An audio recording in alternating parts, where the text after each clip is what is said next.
the Health, Education, Human Services Committee, regular meeting.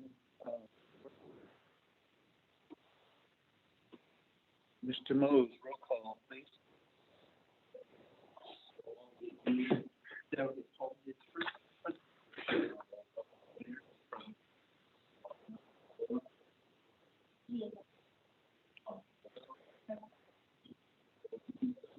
Here?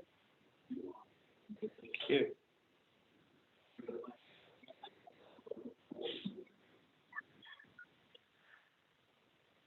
Thank you, committee members, and appreciate the folks all driving into and and to colleague Honorable Charlene So's district. We are grateful for the hospitality of Emmett Chapter at this time. To visit Honorable Charlene So, could you provide our invocation for us for this meeting? Heavenly Father, we come to you today to give you all the praise and glory. We lift your name above all names. Thank you for this beautiful day, for the beautiful weather that we have been having, for the moisture that we have received. We thank you for our lives. We thank you for our health. Thank you for the lives of our loved ones, our family members, our children, our grandchildren. We thank you for the lives that we live. We thank you for everything that we have in our possession. Clothes, food, our homes, our vehicles, our livestock. Thank you, God Almighty. And we thank you for creating such a beautiful place for us to live. We thank you for the beautiful aspects of this earth and all the others which we get to partake in many different ways.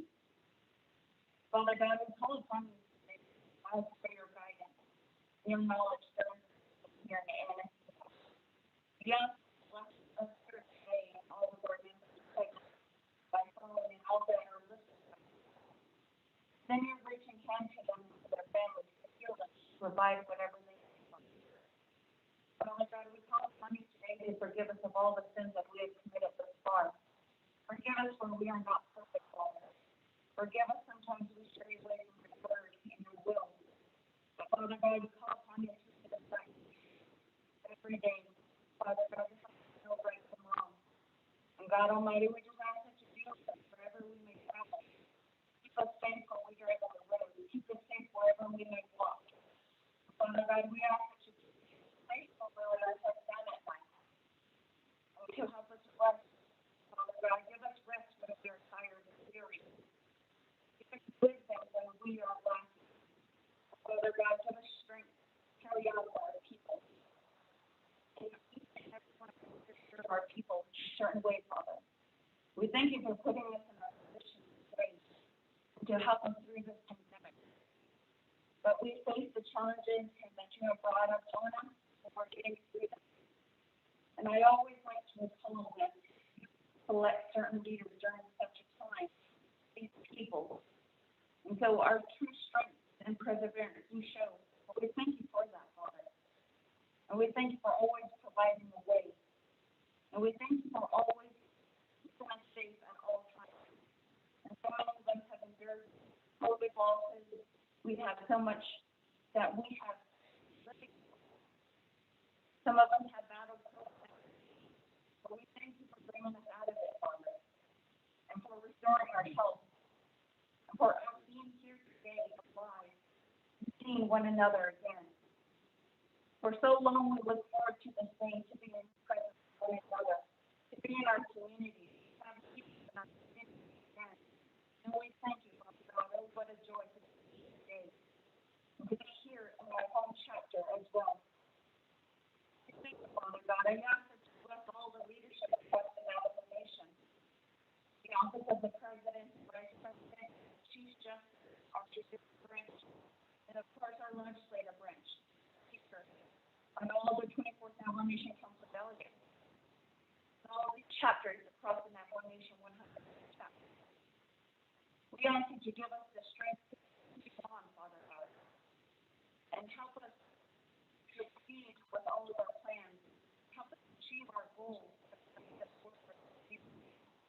and make this place a better place, Father God. And Father God, again, we face so many challenges. Many loved ones who battle substance abuse, who are struggling with addiction. We have many that are running from home from abuse. We ask that you keep them safe. And those who are struggling with abuse, I ask that you bring them home to us. Heal them and let that substance abuse go. Or we love them wholly, Father God. And for our missing relatives across the whole nation and across the world, I ask that you keep them safe and bring them home to us safely. And please, Lord Jesus, as the day progresses into the next day, following days, and the weeks and months, I ask that you send your guardian angels to protect our families, our mothers, our fathers, grandmothers, our grandfathers, our children, our brothers and our sisters. Keep them safe at all times. Please keep us away from harm and danger. Let it not come near us, Lord God. Protect us from this COVID-19. Let it not touch our skin, our toes. Let it not enter our homes, our vehicles. Father God, I ask that you stress us in our God and stress us with your anointing, Father God. And that wherever we may go, we will walk in confidence, knowing that what we say. And so many of us are battling different battles. Diabetes. You know what's going on with the world. You know our health. You know what we are dealing with. Whether it's financial struggles, whether it's stress, whether it's tiredness, whether it's, you know what's going on. You know everything. Father God, I ask that you calm this. Please bring healing to those who are suffering. Bring healing to those who are battling cancer. Father God, I ask that you keep our grandparents safe. We love them so much. It is because of them that we are here today. It is because of them that we have our morals. It is because of them that we are succeeding today and leading the people. And so, Father God, keep them safe. Provide any nutrition that they may be lacking. And we also ask that you bless us together. Are graduating, keep them safe, and help them achieve every endeavor that they may pursue, Father. Let them become more than us, let them become more than we have become, Father. Lord Jesus, I call upon you today, and then you travel home after our meeting today. Stay with them, keep the roads clear, please bless your families as well. I call upon you today in your Son Jesus Christ's name. Amen. Thank you. Bishop, thank you for the wonderful prayer. Committee members, any announcements?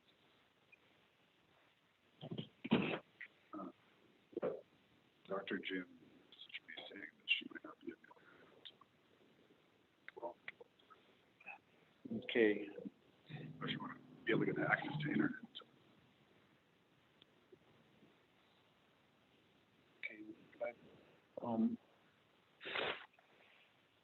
See what we can do.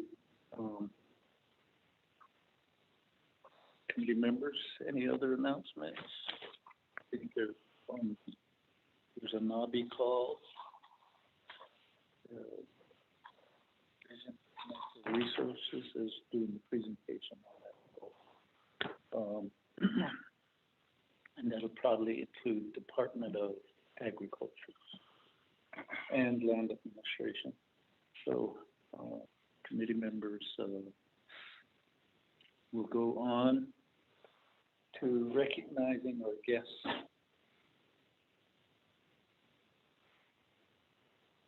Go ahead and introduce yourselves, guys.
Ooh.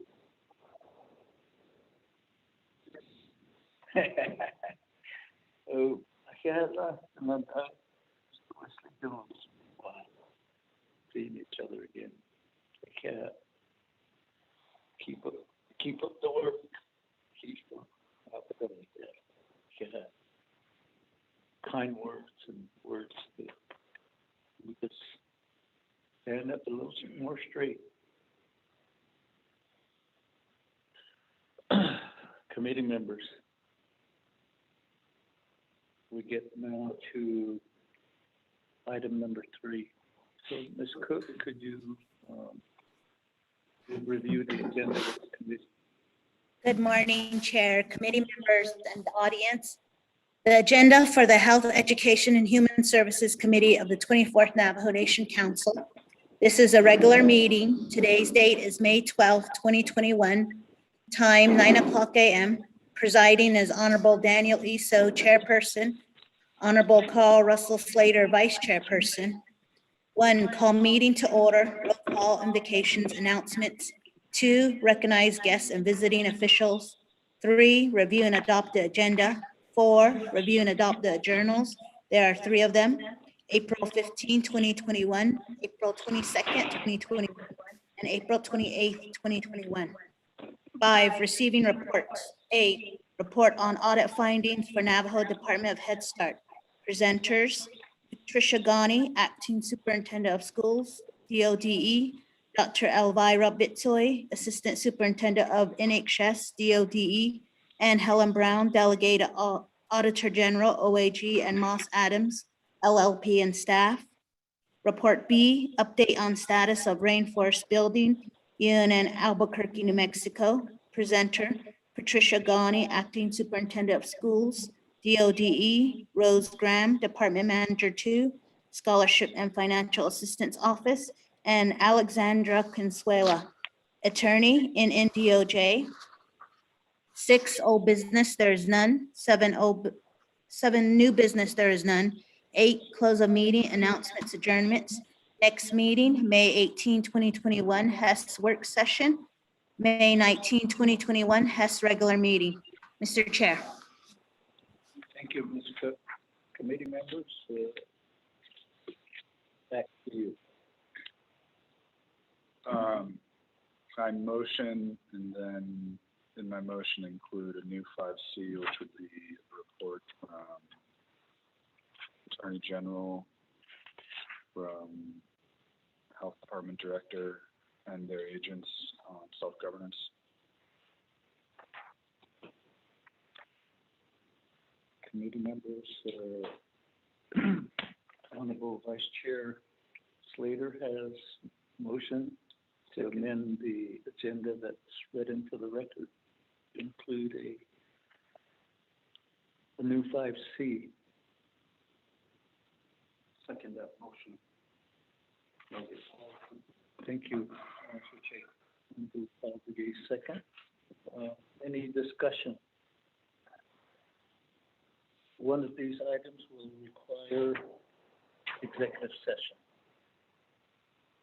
And that would be item 5B regarding the rainforest, the UNM rainforest agreement, Navajo Nation. So with that, committee members, Mr. Mose, roll call vote, please. Roll call agency. Green.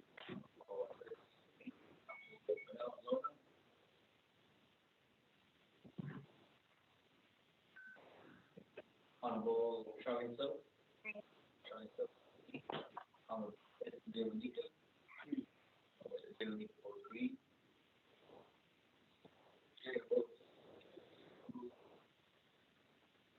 Okay.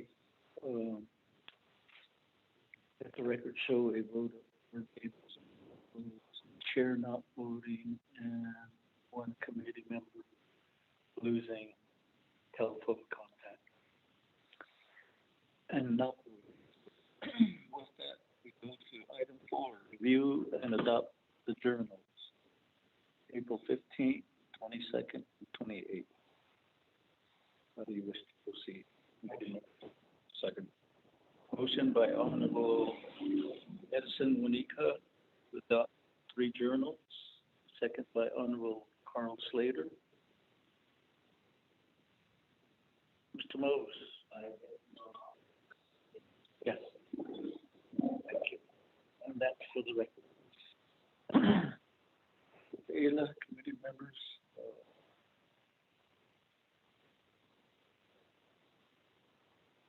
Mr. Mose, roll call vote.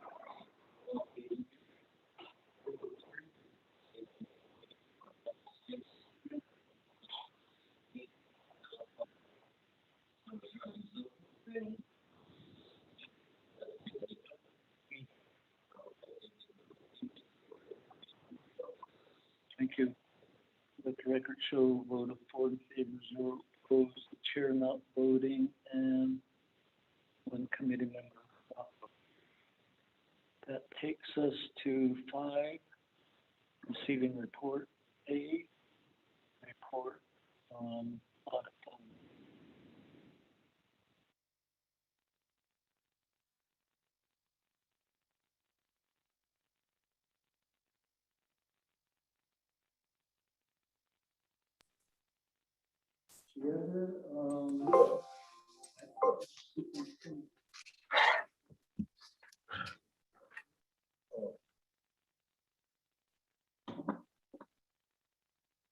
She is on the call.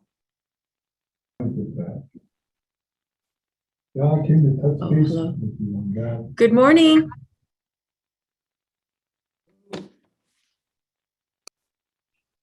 We have the teleconference floor to begin the report on the audit finding for Navajo Department of Head Start. Yat Bennett, Chairman So Shaja, all members of Health, Education, Human Services Committee. Good morning. Ado khodot so hodazni dobe alia hehe benache ya khot asatni dlidoleh. My name is Pat Ghani. I'm the acting superintendent for Department of Diné Education. Forgive me for the tardiness in joining the call. I wanted to introduce members of Navajo Head Start leadership team members. Also, Ms. Helen Brown, Auditor General of Navajo Nation, to provide the report from the fiscal year 2019 performance audit report for Navajo Head Start. We are happy to provide this information to leadership from Health, Education, Human Services Committee. Chairman So, Ms. Brown and Dr. Bitsui.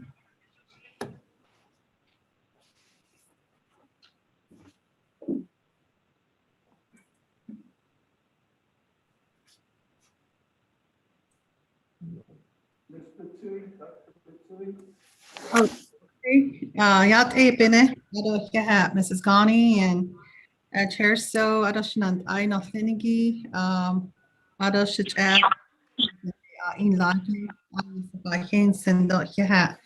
Adonde da Equan Hanaho, Aki Bahin Sendo, Nijonagoshi Equa, the Hith Dahadine.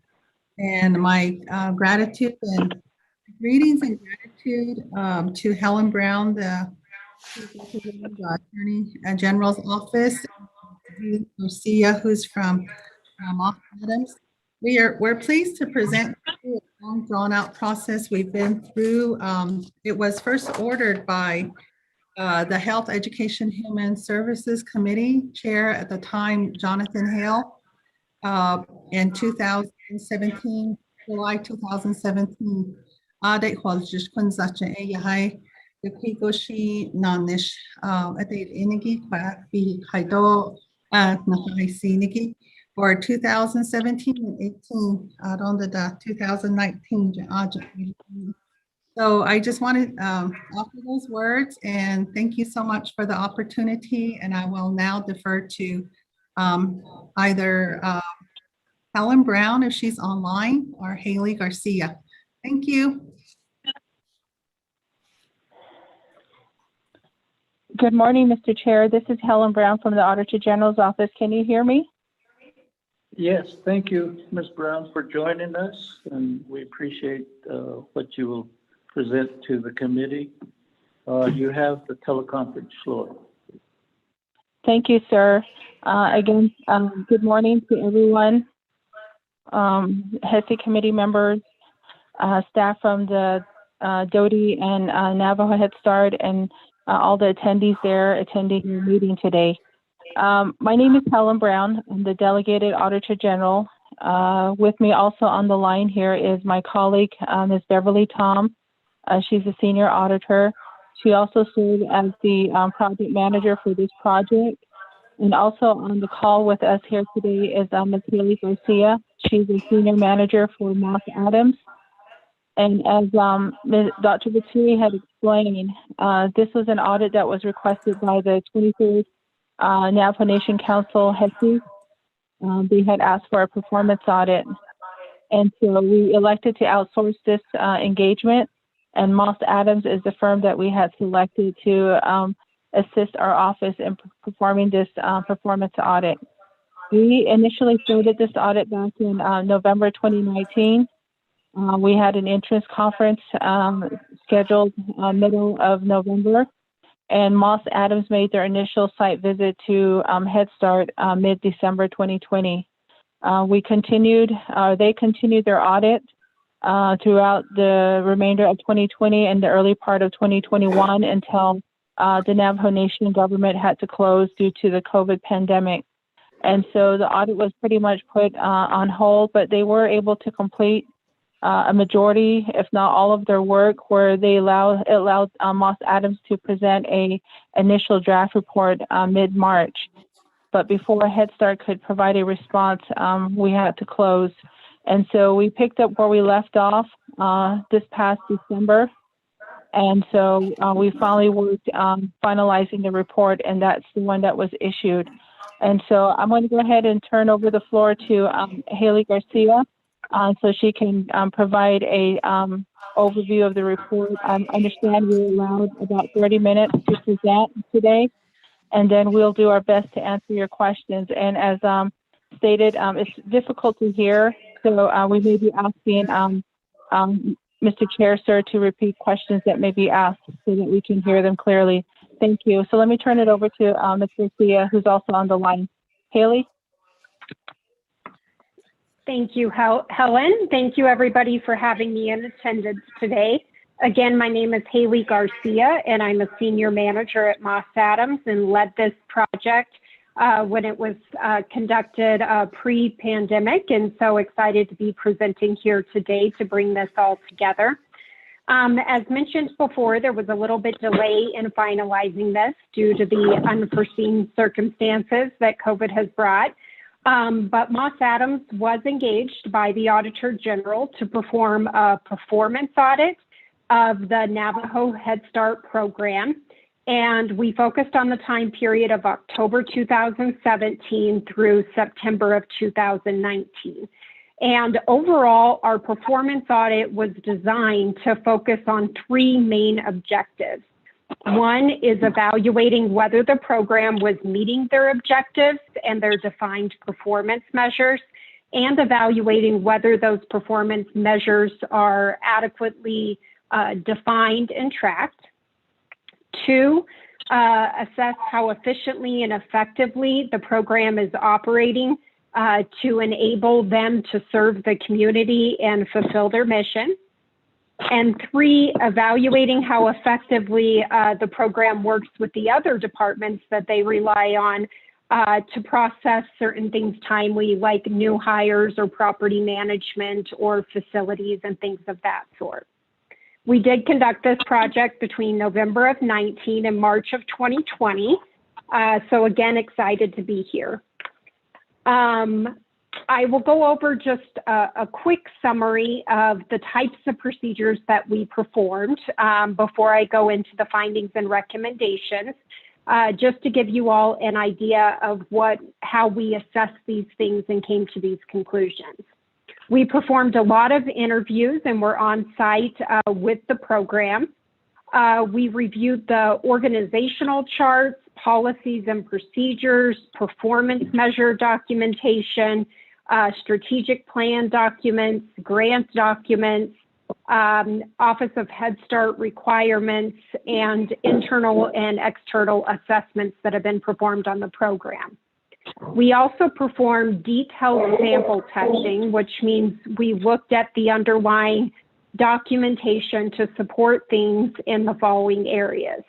We looked at employee certifications, given the nature of working with children and in the education environment. We looked at that. We looked at facility inspections and how those were being maintained, looked at facility work orders and that process, looked at vehicle inspections, given the stringent requirements over safety, looked at employee hiring, grant reporting, contract compliance, and overall disbursements. And we also conducted a parent/guardian survey where it went out to gauge the overall performance of the program. And we got 192 responses from that. So it was a lot of really great feedback. I would like to thank the program and their personnel. They were very forthcoming during the project when this was coming with, really coming forward and saying where they had maybe challenges, where they had struggles.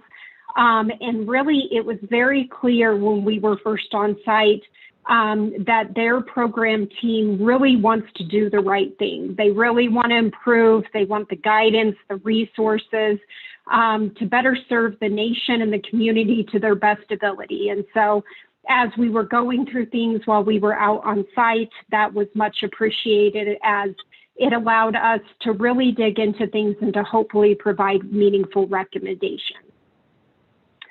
In total, there were 20 findings and recommendations, and while that might sound like a lot, this was assessing the overall program of how efficiently, effectively, looking at the controls. It was a big topic of coverage, and although there's a lot of room for improvement, there were a lot of great aspects that came out of it. So I do believe that the program as a whole should be recognized for their effort to serve the community and serve the nation and the children. And so although there's room for improvement that I'll go over here in these 20 findings, there's a lot of good stuff that came out of the audit as well. Going into finding number 1, I'll go over these findings and recommendations very high level, given that there are 20 and we have a limited amount of time. However, as Helen mentioned, if there are questions after, we're happy to answer those. Finding 1, the program did have a lot of different sources of strategic planning or program planning documents, including a 5-year strategic plan, smaller plans that covered 1 to 3 years, and a program annual school year plan that's required. However, we did identify opportunities for improvement in here as one of the things that we clearly saw throughout a lot of these areas was the lack of clearly defined goals and objectives that could easily be measured. So as I mentioned, the program is doing a lot of great things, but based on the lack of data and lack of defined performance measures, it's hard to be able to monitor that and show improvements or deteriorations over time. In addition, their annual school year plans, which are very detailed, doesn't really have a direct link to their strategic planning. So there's just overall areas for improvement with the leadership team to really focus on these areas to continue to see tangible improvements. Going on to number 2, historically, the program has struggled to meet the funded enrollment levels, given that they have a big portion of their funding received from OHS. They are required to achieve 97% of funded enrollment. And between 2018 and 2019, they struggled to achieve that, having it range anywhere from 59% up to over 100%.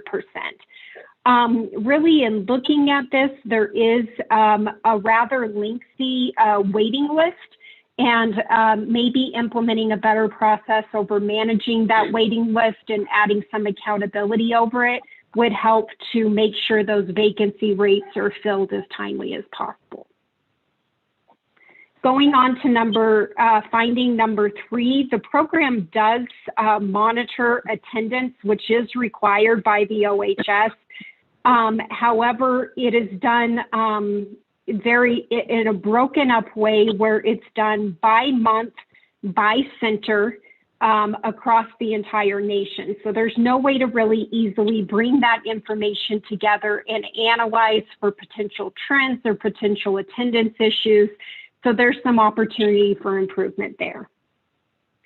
Finding number 4, the program was not able to secure the special education services, which is required to be at 10% for enrolled children. And really looking at this, it's not just on the program to do this, but they have to contract with local education agencies or LEAs. And there's some opportunity to improve the partnership between the program, the LEAs, and the mental health and disability service providers to help make sure that that 10% range requirement is achieved.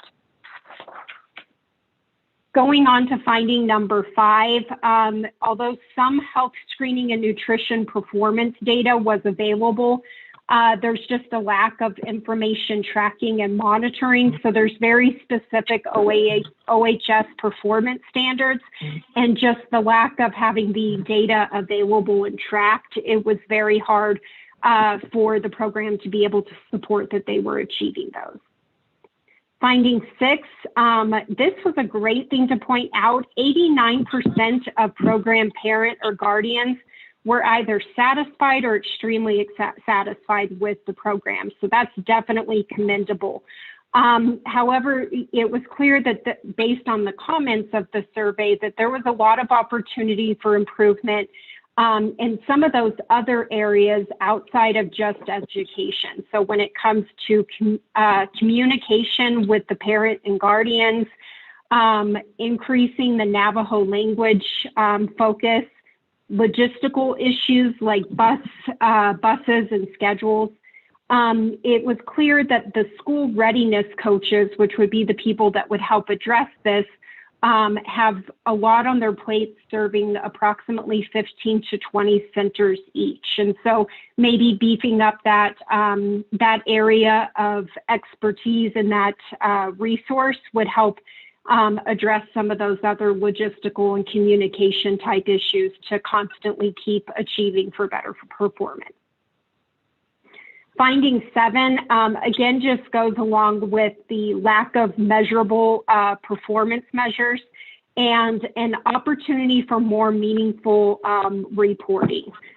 When it comes to the different oversight committees that they are responsible for reporting to, there's a lot of opportunity to have more meaningful value-added reporting. Going on to finding number 8, there's been significant turnover within the program, and so this leadership team has taken on a lot with that turnover. In the period that we looked at over those 18 months, there were 63 employee positions that turned over. So the vacancy rate for the program is up to 40% at times, which puts a struggle on other existing employees. And given there are constantly new people coming in, it's very important to have a standardized orientation to work on employee morale and employee engagement to help keep those people knowledgeable and to help them get oriented and stay with the program longer. Finding number 9, again, goes along with that. There were quite a few policies and procedures within the program that hadn't been updated in 5+ years, which is very normal. We see that across all programs and even overall entities that we audit.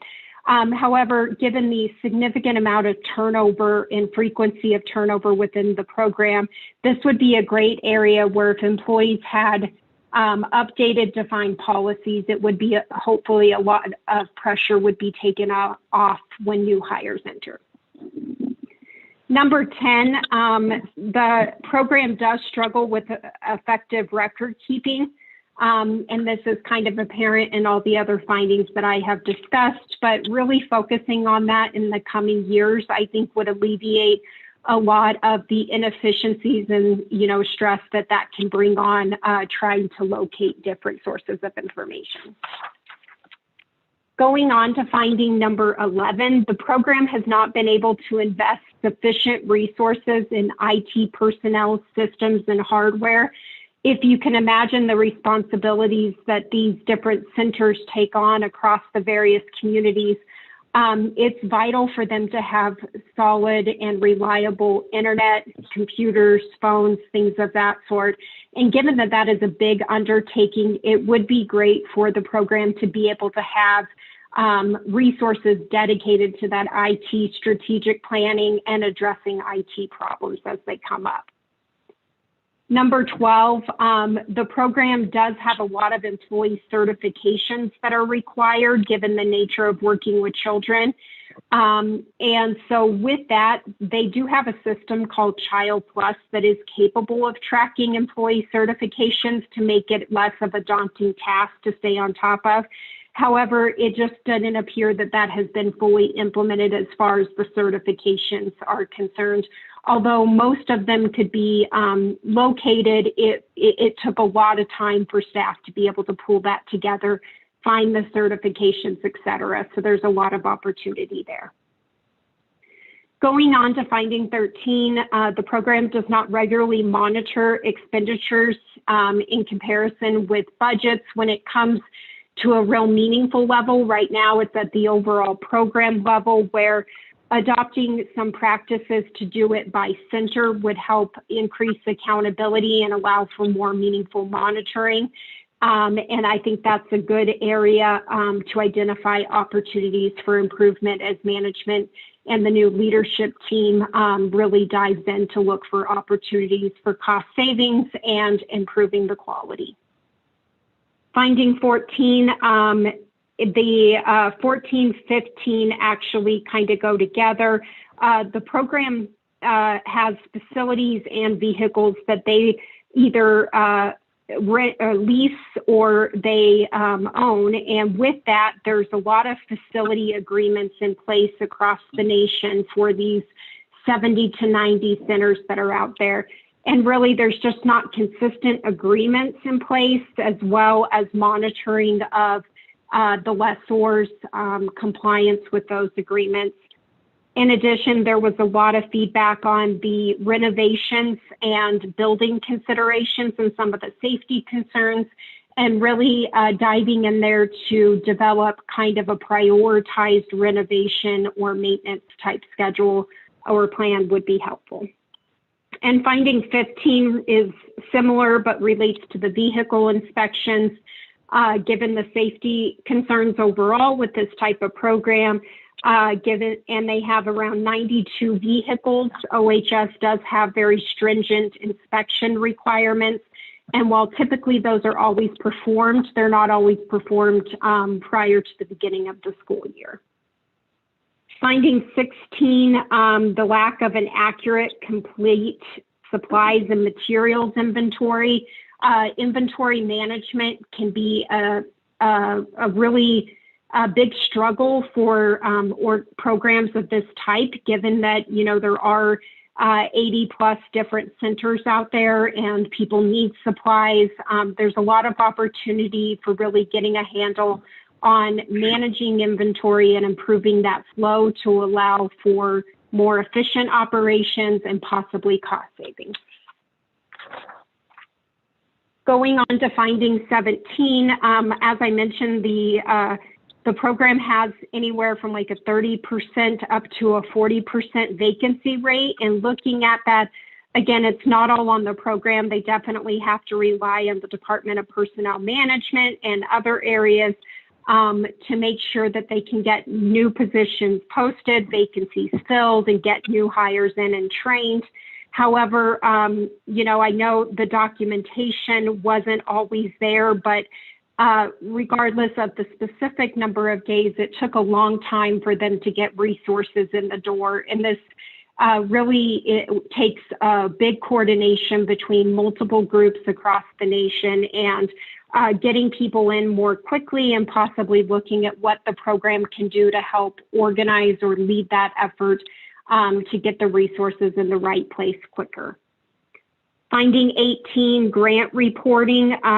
Sometimes the documentation didn't support that they were reported timely or submitted timely. However, it also supported that there's some more meaningful type of performance reporting that could be done. Finding 19, looking at contract files. So these are contract files that the program has with vendors or contractors. They did a great job of making sure that they followed the procurement rule.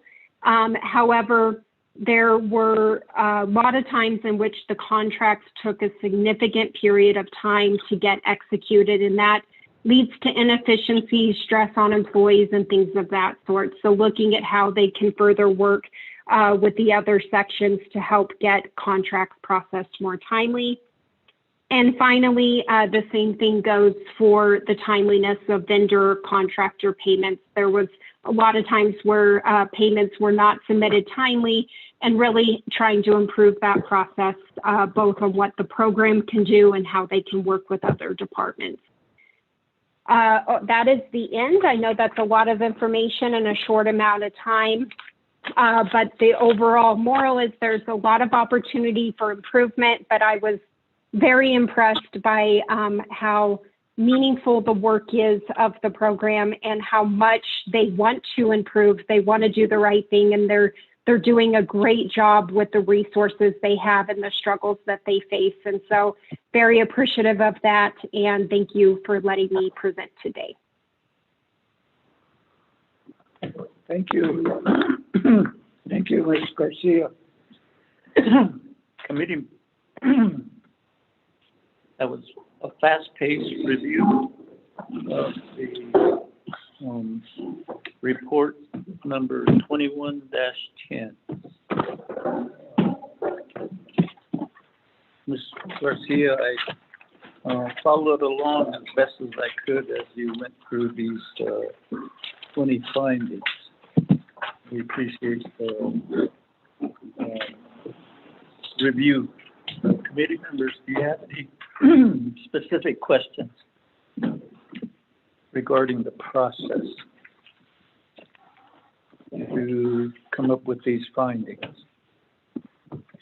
And let the record show that Honorable Palona has entered the committee meeting to have full membership of the committee here at end of chapter.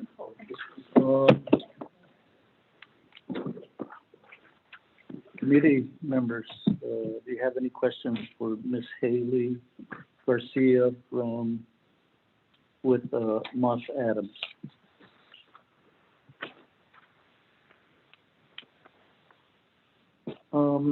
Ms. Garcia, so your review basically used the National Head Start standards regarding the very specific sections of the grant that applied to these reviews that you conducted. Am I correct? In many areas where they were applicable, yes, we use the OHS standards or other best practice or policy requirements. Yes. Okay, and then did you also then use the applicable state standards for early childhood education in, let's say, New Mexico, Arizona, and Utah? Yes, in the areas where it was applicable, yes, we did look at the requirements of the other state standards, or especially in the early childhood development area. We did look at those where it came to best practices or requirements for things like performance, attendance, and safety recommendations in those areas.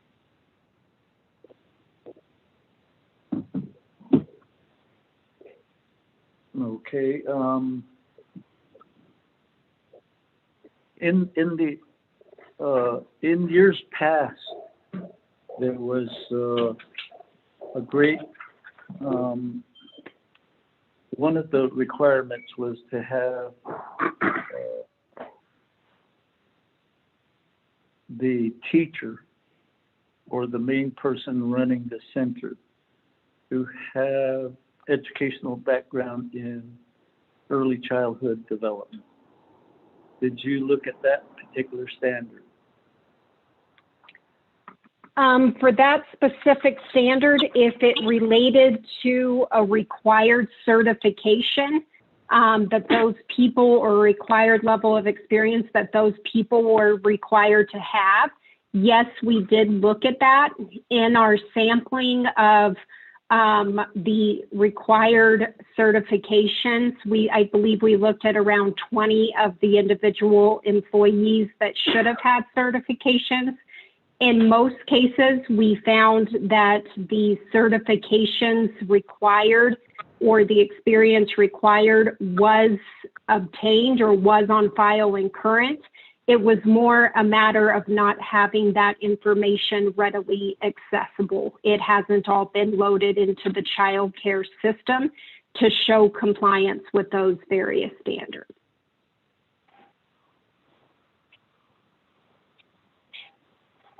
Okay. Thank you, Ms. Garcia. Committee members, do you have any questions? We'll hear from the program next, right? Sir? We're going to hear from the program next? Yes, Okay. there, we'll hear from, the next item would be to hear from Ms. Ghani and Dr. Bitsui regarding this performance audit. Oh, before we go on, Ms. Brown, designated Auditor General.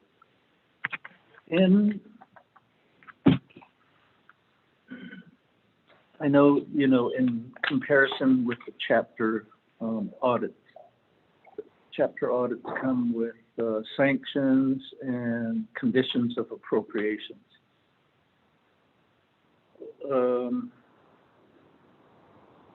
Regarding the, let's say, the program and the department response, and if it's multi-year correction, will the Office of the Auditor General recommend sanctions for conditions of appropriation?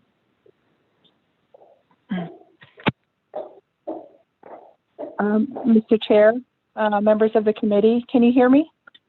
Yes. Okay. Thank you, sir, for that question. What the next process is going to be now that we have finalized and issued the report, we have sent a memo to Dr. Bitsui to request for her program to submit a corrective action plan to address the recommendations that were offered by Moss Adams in this report.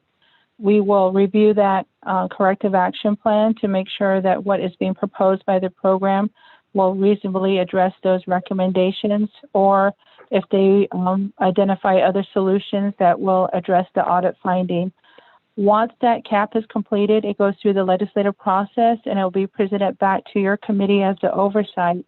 And your committee is welcome to provide additional comments or feedback on that corrective action plan. Once thereafter, then we will proceed to the Budget and Finance Committee for their final approval. With their approval, Head Start will be compelled to implement that corrective action plan. They'll be provided a 12-month period to implement that cap.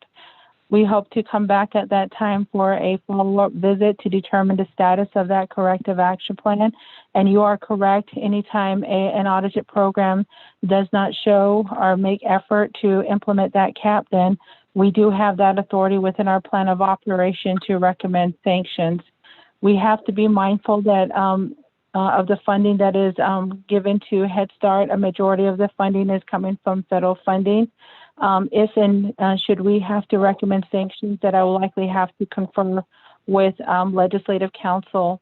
Of course, when we go and make that recommendation, excuse me, we will also be giving, again, the Oversight Committee an opportunity to make recommendations at that time if they feel that maybe other forms of sanctions will be necessary, such as COAs. And so you'll be given that opportunity to provide your input and feedback at that time as well. And of course, at that time, it goes to Budget and Finance. They will consider those alternative recommendations and make a final determination. So there's still a process that we have to go forward with. We'll continue to work with Navajo Head Start, Dr. Batsui and her group. The audit does not end once we issue the report. We still have to go through the CAP process. So it is a fair question that you're asking, but there's different forms of sanctions that maybe we can consider should we come to that point. So I hope that answers your question, sir. Thank you.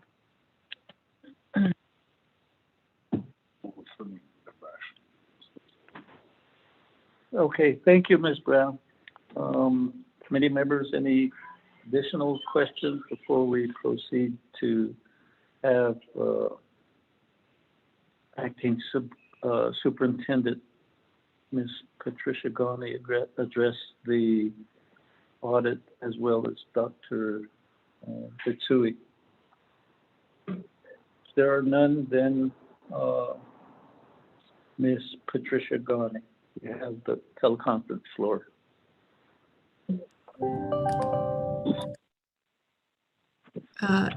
Chairman So, members of Health, Education, Human Services Committee. Thank you, Ms. Brown from Auditor General's Office, and then also Ms. Garcia for providing the presentation of the performance audit and the 20 items of findings in the final report. Thank you very much for sharing those in detail. Chairman, so I believe the committee members have received the audit report for their review. As was mentioned, this is a review of the performance of Navajo Head Start between the time frame of October 2017 to September 2019. The Navajo Head Start Besabaj Edit Ahigi Ado Performance Standards Itlad Nashigi Aja Beso Chos Ido Bena Ajnashigi October 2017 Donle September 2019 A Aja Okot the auditors that from Moss Adams auditing firm. Akodi November 2019 do March 2020 Aja Okot Ayin Dashnish. Trat ya yisi na itikid di beso na raja do chos int ado ikil na anashigi at Navajo Head Start. Nlay Office of Head Start audit performance standards igi yisi na be na anish. How successfully Office of Head Start performance standards are being implemented and the operations locally. Aji gishi yisi big test in. The Navajo Head Start objective do performance measures audit bechas anigish ash okot bena ajnish the data yilne aji ya belkhana nelgoshin be test in yisi nelingo ya di chini yajo ulthaigi attendance Ajigit eya ayisi okot nahatla di nana Head Start standards AGG data bedal khaigi khajo khadet edo lehni go e yadi nal tosigi she okhat aba khanizi di nal tosil kha. Ado na kigo na idel kidigi e ya that ash skin dot okhat e gosh e ya be na anishti Head Start operations. Student achievement ilnenigi aje the performance measures igi da eish abel ichinel adobel ilchana nilosh ochot ashin ahwich ben anish ochot adot na idel kid a kollain da ya recommendations beat us so a kodi kodona stoshin ya corrective action plan ilnenigi shin khadel netoleh AD Dr. Bitsuido Navajo Head Start leadership. Auto Oversight Committees of Navajo Nation Board of Education, Ajishin Ilo Ikindo Al. A Nashodeshij, A Ya Kwado Health Education Human Services Committee, Kidato Nana Dolech, a Kokodo Baha Odzi, Nihitlato Banso Kesiki et Ajitla Ado Lebito Zohna Singo, A Ya Be a Hot Egot. A kodi corrective action plan hat ninigi shint e adskintli gobina anishto lehton hidato nadoti. Number 3, ta gun ya the Navajo Head Start height ya Navajo departments of the finance offices perhaps adon lay risk management da.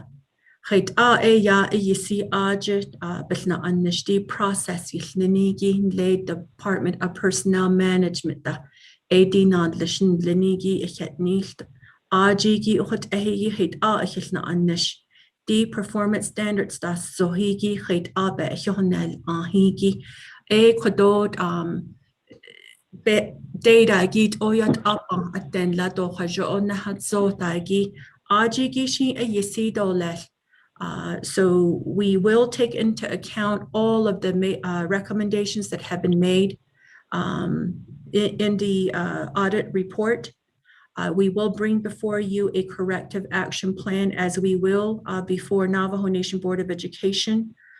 We do look to you for continued guidance and support in the successful implementation for a time frame of 1 year. Jodi kodo e yabe bi isos dot nalsos. Di kodja program non-compliance ado ukwa al ingi. Ochot ago e ya di grant terms and conditions yitlinigi. Aba onden lego e ya Navajo Nation Head Start possibly can be subjected to a designated renewal system. Ochot zago go e ya di Head Start beso kodoyin yeha inigi. It will be a competitive basis. We definitely want to take all measures to avoid that so that we are able to maintain receipt of these grant dollars so that we can continue to provide quality early educational experiences for our students. I'm most certain that some work has already begun with Navajo Nation Head Start leadership to implement some of these corrective strategies. I do look forward to working with Dr. Bitsui and her team members and ask of you as a Health Education Human Services Committee for your support and continued guidance in the future. I thank Moss Adam for their work that they have done. Thank you for the detailed review and recommendations within the report. Thank you also, Ms. Brown, for your information as well. Chairman, so. So, the other, Ms.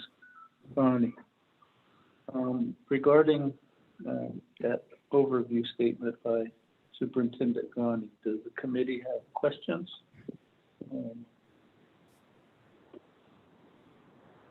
And process regarding what we've been reviewed.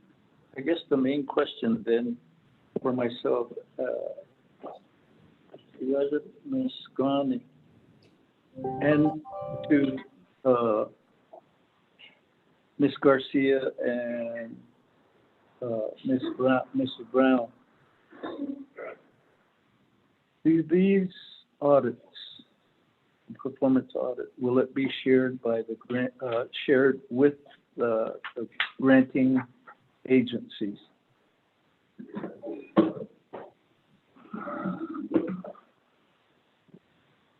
Mr. So, Chairman So, this is Helen Brown from the Auditor General's office. Just for the committee's clarification, once an audit report is issued from our office, it is considered a public record. If the granting agency will request for a copy of the report, then we can share a copy of that, but we don't generally put them on our standard distribution list. So if it should be requested, then we will provide one. Since it's a public report, I will also leave it to the discretion of Ms. Ghani and Dr. Patui if they feel that they should also need to share that with their granting agencies. That will be at their discretion. But once our report is issued, it is considered a public record. Thank you. Thank you, Ms. Brown. Committee members, any other questions? There's 20 findings. We've listened. Then we've heard from acting superintendent. Now we'll go to assistant superintendent, Dr. Elvira Bitsui. Yate Nana, Chair So, Shanandai Thingi, Mrs. Ghani, thank you for your recap and further guidance. Mrs. Helen Brown, thank you for this opportunity to work with you, and Haley Garcia and Beverly Tom as well. Ado Yate Nana, Ado Kodoe Yahe Nayistra, Ms. Garcia. As far as Navajo Head Start is concerned, Waananish Ahat Ido Shahistin Do Eyahiti Aita Hot Eyahiti Dol Kato the Nod Hidotni Aron the Dae Ado Bejindo the Quigoshi Ani and the Hasdeo the Eyahibati Kai Akor Kodona identity chair. So you said, are these aligned with the performance standards in New Mexico, Arizona, and Utah early childhood standards? And that's a very legitimate question. And I just want to point out that we have over 2,000 now Head Start performance standards that we have to meet every year. So in the comprehensive program that we have, the auditors found 20 findings, and I believe 6 of them are related to the internal processes. And the initial letter that was written by Honorable Jonathan Hale was that they were going to look at why there continues to be, these issues with chronic under-enrollment was the main concern, but also to look at the systemic issues that might exist. So at Navajo Head Start, we have a wonderful team that we've established over the years, a parent policy council, and working with the Navajo Nation Board. So we've already begun some work. A lot of this will be worked through Child Plus, which is the student information system that every school district has. And also a Yaseki, a Yahai, we're a school district within the Navajo Nation government. So that's where we are trying the best we can, but we will move forward, and we appreciate your time, attention, and also any continued guidance from your leadership. I'll say that much for now. Yeah.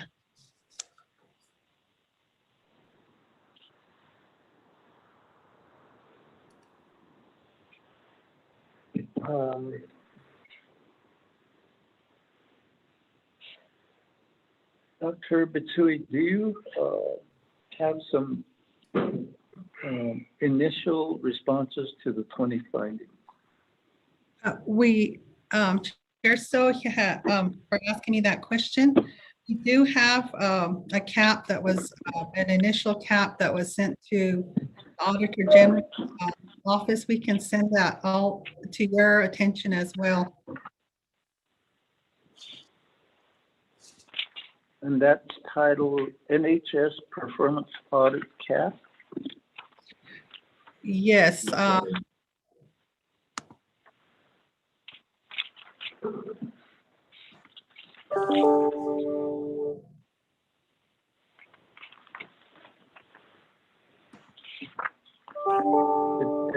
The main heading is content area finding, recommendation, action steps.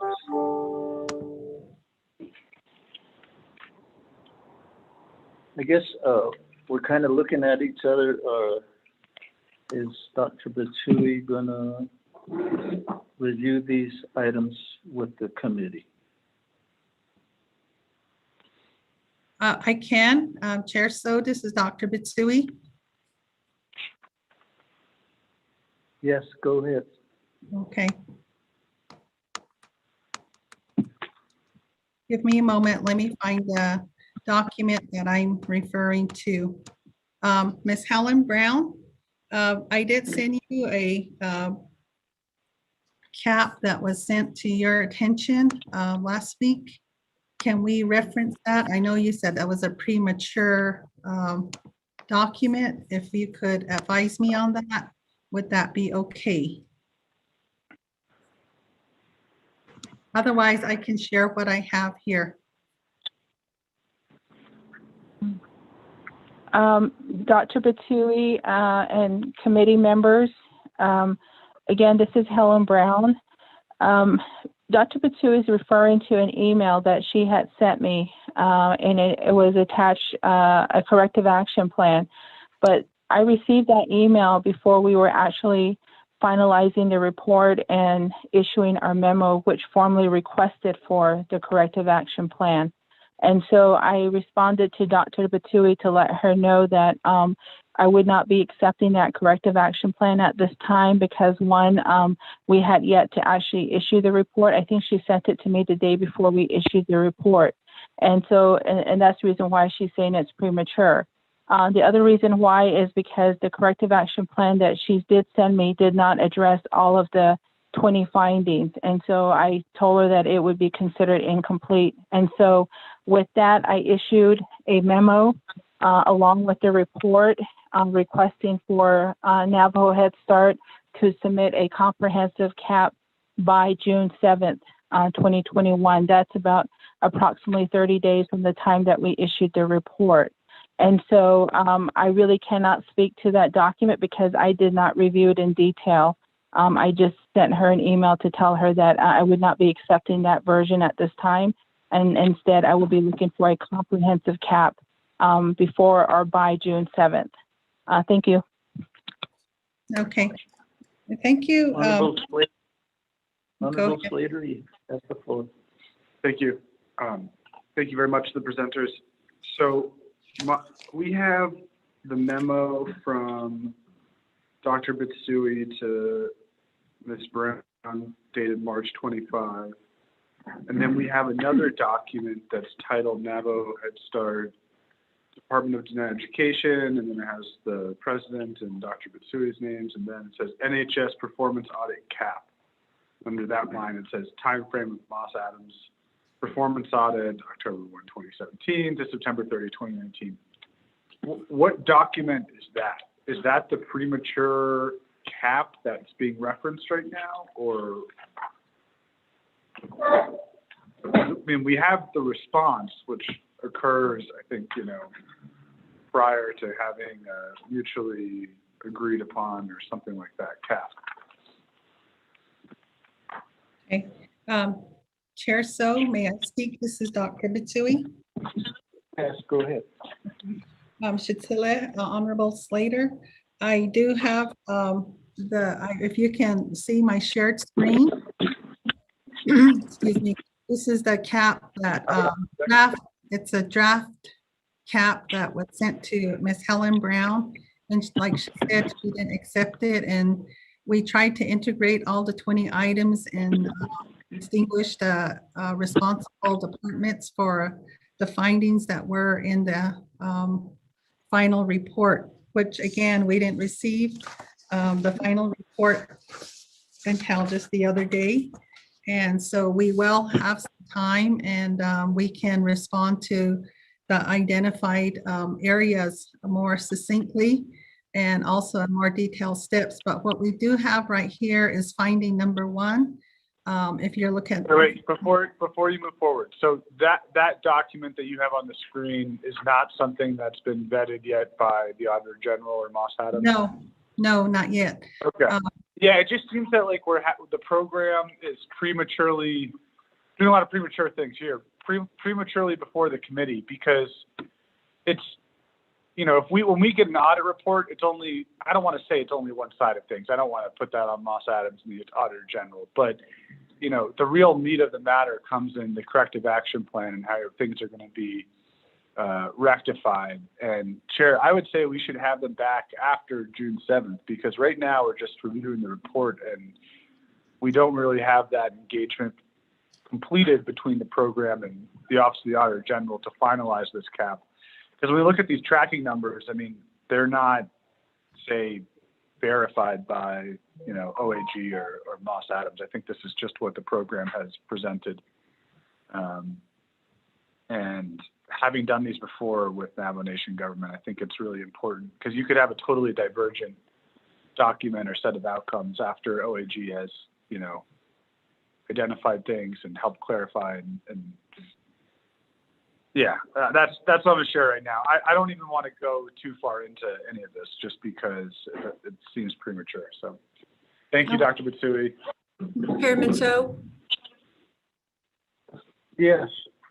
Chairman So Shajaat, this is Mrs. Ghani. As Honorable Delegate Slater mentioned, so we are sharing the audit report and the findings. I hope that we can give some time to Head Start leadership to respond and present their collective thought and the extent of the responses to each of these findings in a corrective action plan that will be received by OOC and Auditor General going forward. So I hope that we can have a time frame to make those amendments to the process.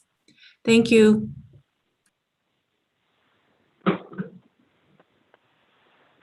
Okay, thank you,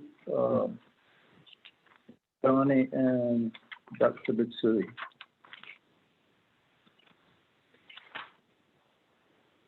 Yeah, Excuse me, Chairman. So this is Helen Brown from the Auditor General's office.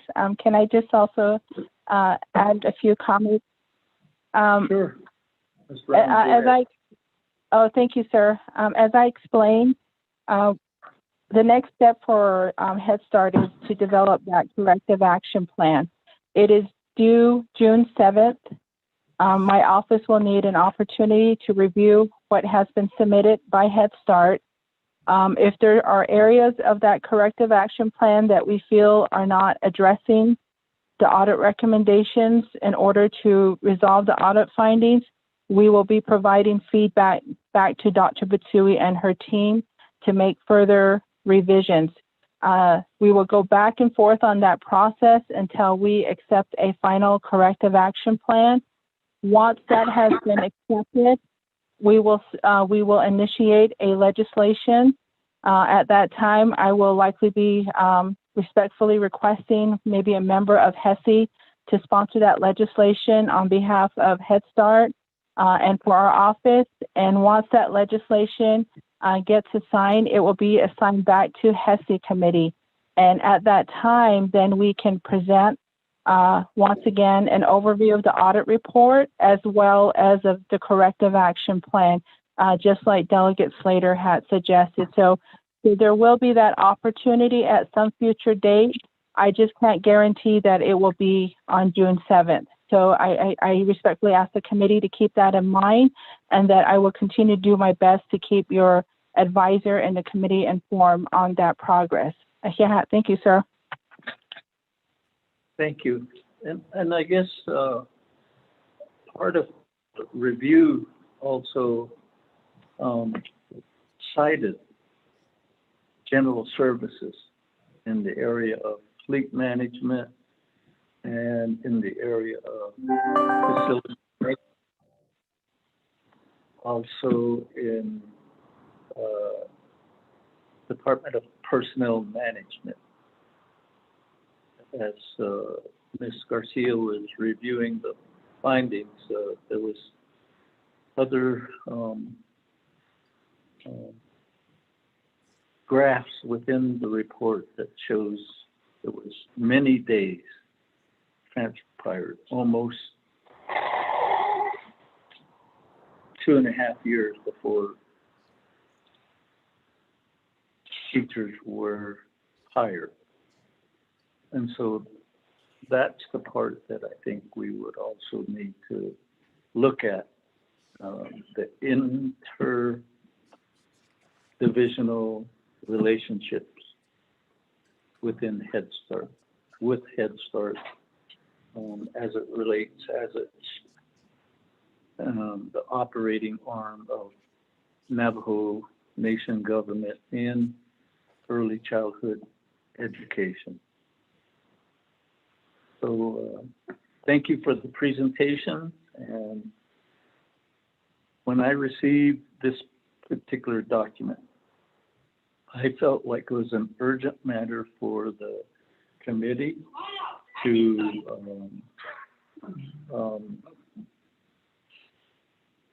hear about, to see and to hear about this particular audit. And that would basically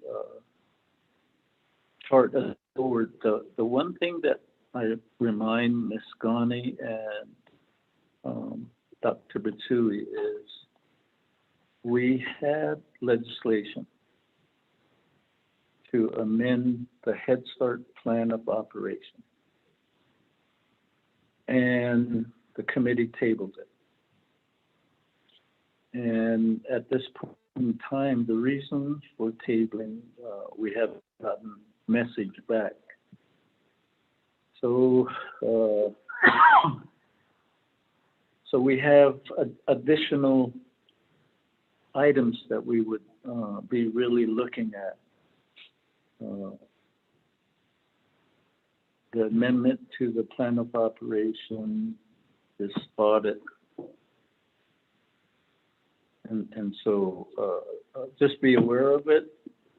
There needs to be additional changes to the programs, the organization, how it delivers educational services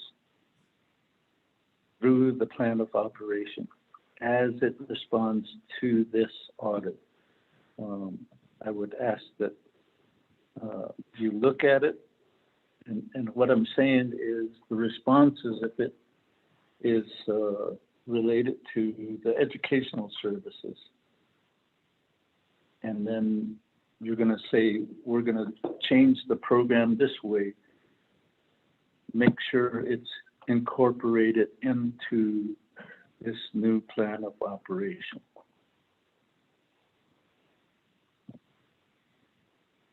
Do you understand what I'm basically putting before you? Chair So, this is Dr. Bitsui. I understand you and thank you for that, and for restructuring and making operational changes to our organizational chart. We will definitely cite and reference and incorporate the audit findings here. It will help us further define our program for more efficacy overall. Thank you. Okay. Honorable Halona, you have the teleconference floor. Thank you, Chair and committee members. Good morning. Good morning to all the guests and everybody on the line. I had a question on that. You mentioned that $2.3 billion that you wanted to be reallocating. Where did that fall within this audit? Has that been captured anywhere in the audit? Because those bills that were past due bills that were being paid from 2015, 2014. Where is that in the process of this audit, and how did that fall with the clearance as far as the audit is concerned? And then, when you want to reallocate that funding, exactly what is that $2.3 million going to be spent on? That's my Okay. question, Dr. Batoy. Okay. Chair So, may I Yes, speak? you have the floor. Thank you, Aro Akihat Nana, Honorable HESI committee members, Aro Shitsilekwadonaitan, Kiriki, Honorable Halona. The $2.3 million that was a carryover from the unreserved funding balance that was allocated to Navajo Head Start when they took a funding cut in 2018. 6.3 was allocated to Navajo Head Start by the council. And we used the funds to support those centers that were no longer on the grant application. They cut our program, they reduced our funding by almost $7 million. And so the UUFB came to rescue our programs that would not be funded. We went on that program funding for about a year, and some of those unpaid bills resulted from that program funding cuts. And it's cited in the audit that there was a pattern of the program being chronically under-enrolled. But today, you know, we're not chronically under-enrolled, we're under-enrolled. We've improved in our status on that. And the funding was carried over, and this year it was taken back by the controller's office, and there's been some literature and emails that have gone back and forth from our program to OOC to OMB, and then to your attention as the oversight committee. And as far as the actual unpaid bills, we don't have any this year. There's none that have been identified from last year or this year. So I hope that answers your question. How it's applicable to this performance audit review, I would not know if Haley could, or Ms. Garcia could respond to that, but I don't think there's any at this point in time. It could be in the overall audit, fiscal audit of the Navajo Nation, if there are any questions regarding general fund use, general funds usage. Thank you. Yes, and this is Haley Garcia. I have nothing to add to that. That would be something that would be covered on the external audit side. Thank you.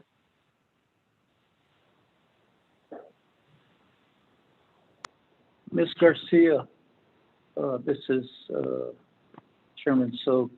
Regarding the audit, this is all the funding, regardless of the audit that you perform, is both on the program as well as on the monies. You didn't identify them by source as far as, let's say, there was one table where you had personnel, travel, equipment, and supplies.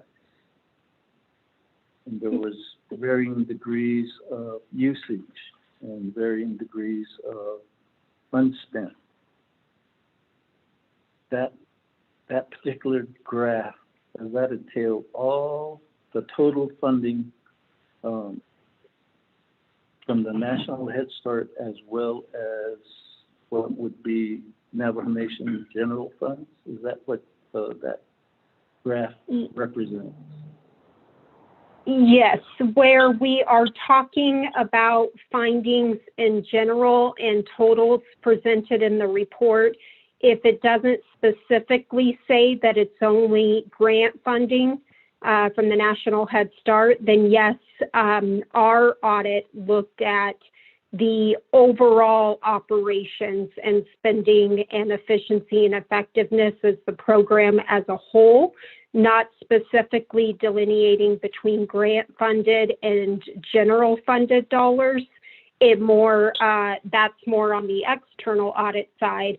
We specifically looked at their operations and spending of funds in general, unless there were areas that specifically apply only to requirements of grant funding. Those are specifically called out. However, everything else was when we looked at disbursements or contracts or other sources of funding, we did look at it in general across the different funding sources.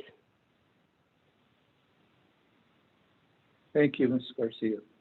Committee members, any other questions? There being none, Chair then is open for a motion to accept the report. Motion's on consider. Honorable Vice Chair Slater motions to accept the report, second by Honorable Pernell Halona.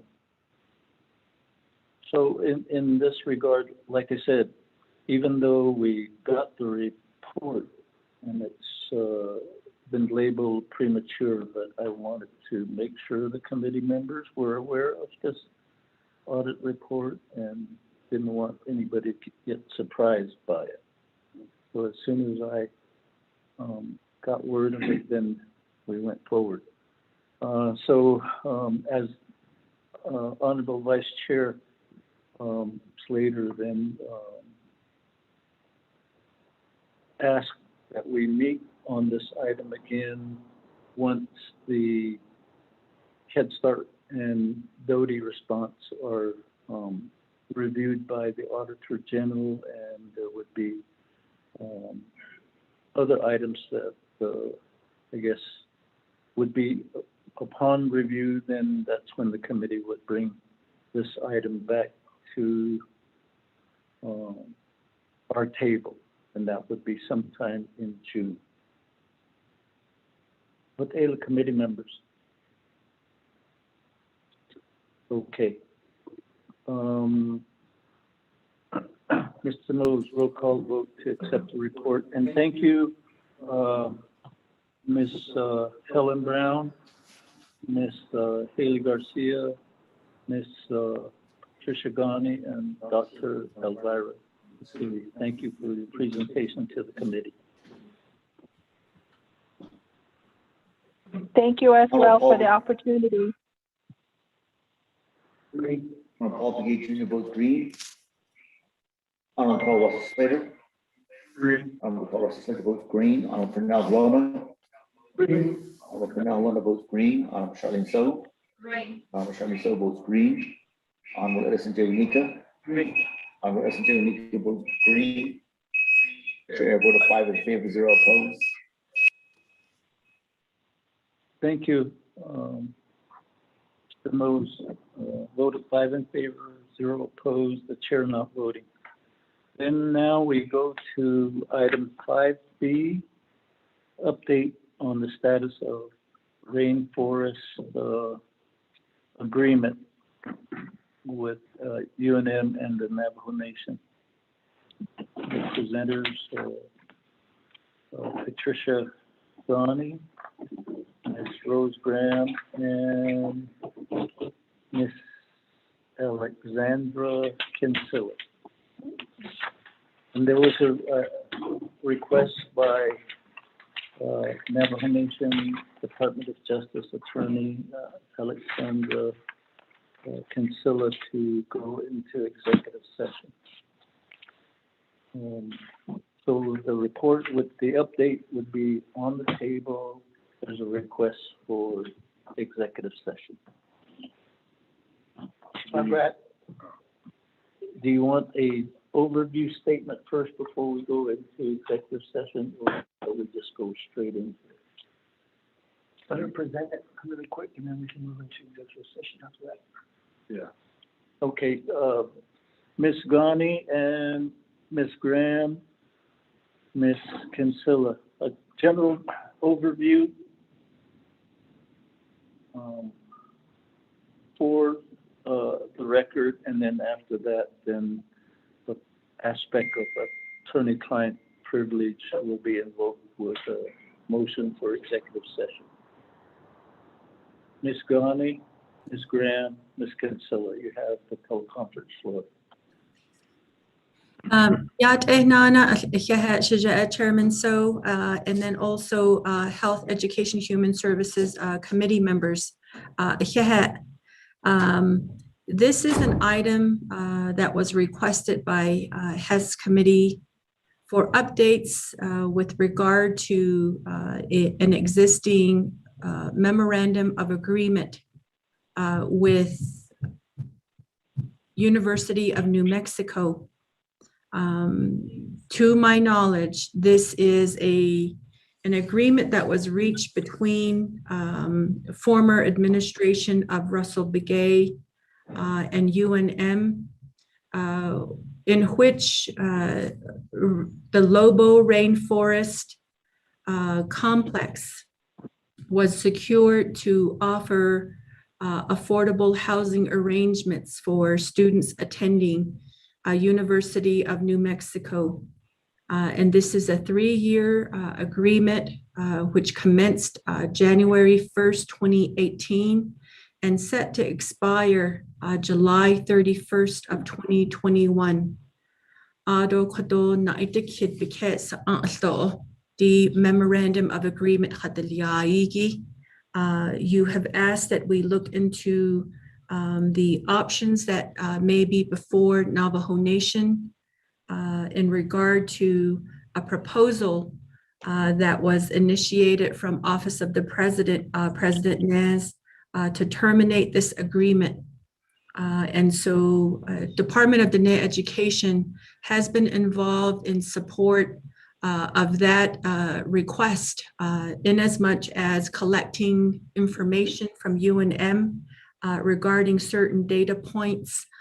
We will be happy to delve into the specifics of this arrangement and what we know so far with Alex Kinsella from Navajo Department of Justice. So I will share that much. I hope that we will also have an opportunity to weigh in on the recommendations from Department of Diné Education surrounding the specific agreement and the future thereof. And so I'll stop here and give an opportunity for Rose Graham to also offer some words, and then also Ms. Kinsella. Oh. Ms. Graham.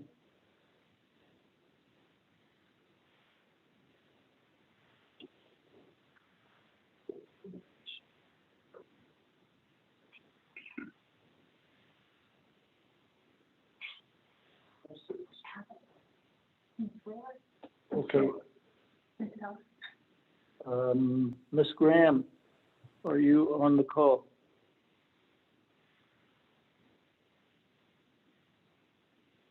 Okay, Ms. Kinsella, this is a general overview, and then we'll go into the session on executive session. Thank you. Yate, honorable council members, thank you for the opportunity to speak today, and thank you, Ms. Ghani, for that comprehensive overview. I don't have much to add, other than as part of our update from last time we presented before the council on this. DOJ has been in contact with the attorneys at UNM, and we've gathered more information. And so we will be presenting on the information that we've discovered so far today for HES committee. And we did share a one-pager. It's a little over one page, walking through the bullet points. I shared that document with you, Honorable So and Ms. Cook. So I'm hopeful that that was distributed among HES committee members. So thank you, and that's all I have for now. Thank you. And, to our presenters and to the committee, that was just for the benefit of the folks that are on the teleconference. There is a specific reason we will be going into executive session at this time. Committee members. Motion, Helena? Go into executive session, be about an hour. Yeah. That's my motion, Chair. I'll second Doug Slater. Okay, motion by Honorable Renee Colonna to go into executive session for an hour. Second by Honorable Vice Chair, Carl Slater. Mr. Mose. The motion, the motion requires no comment or debate. Mr. Mose. Paul Gay Jr. Good. Paul Gay Jr. Green. Carl Slater. Green. Carl Slater votes green. Pernell Lona. Green. Pernell Lona votes green. Charlie So. Green. Charlie So votes green. Jim Nina. Green. Jim Nina votes green. Chair votes 5 in favor, 0 opposed, and 11:06 p.m. Chair, I'm going to be sending a phone number to Ms. Kinsella, Ms. Graham, Ms. Scully, and Mr. Rice, and then as well as Mr. Ron Hayden. Great. Great. Chairman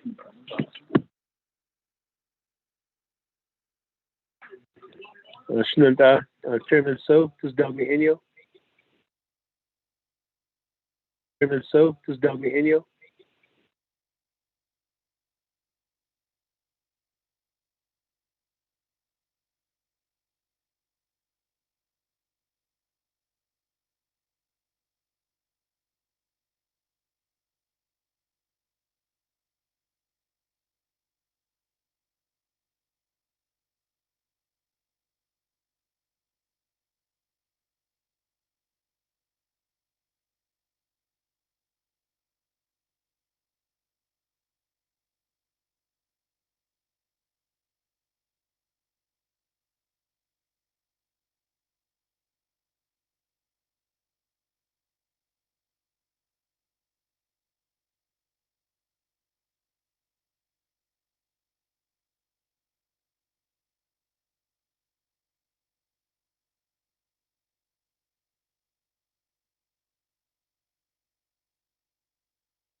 Hello, this is Rose Graham.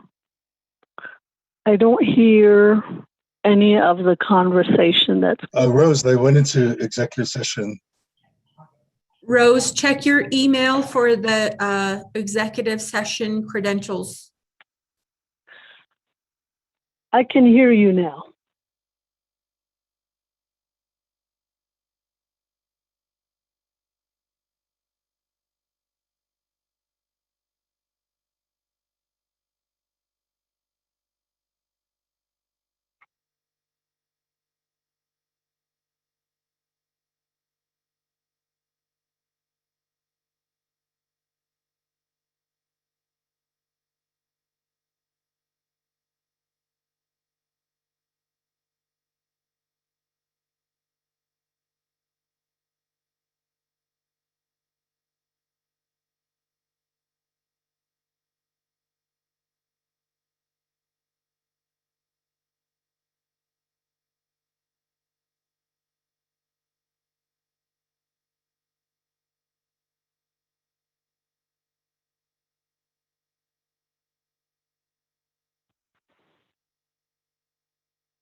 with the citizens at the time.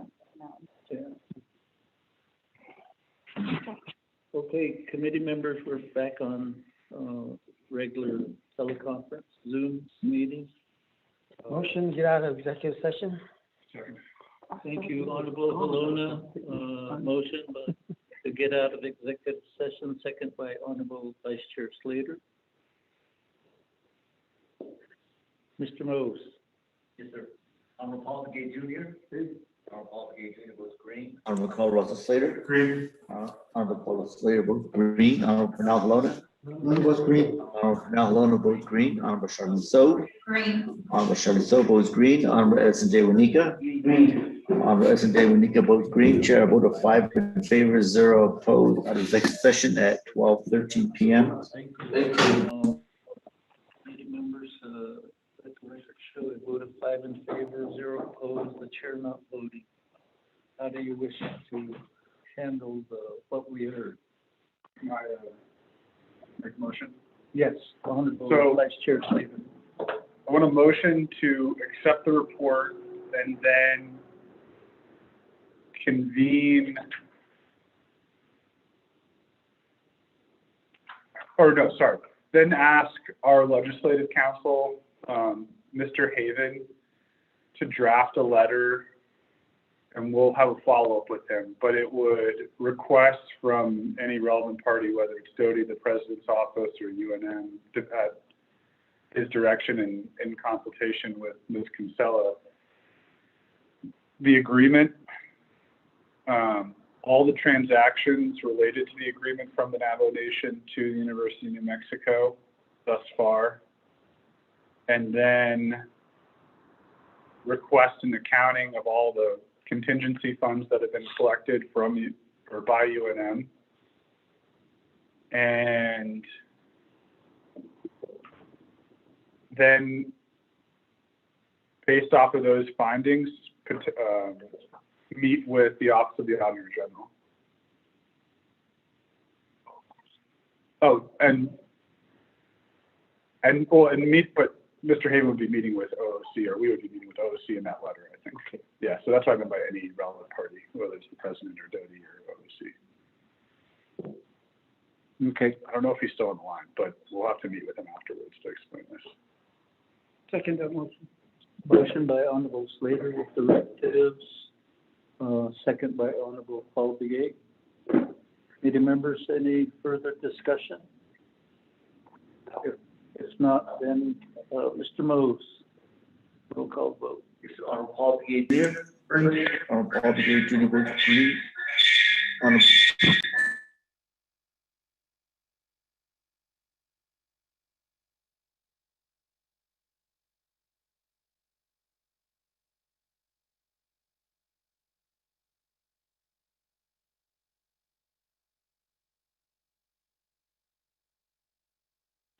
Thank you. Committee members, we accepted the report with directives, 5 in favor, 0 opposed, the chair not voting. Thank you.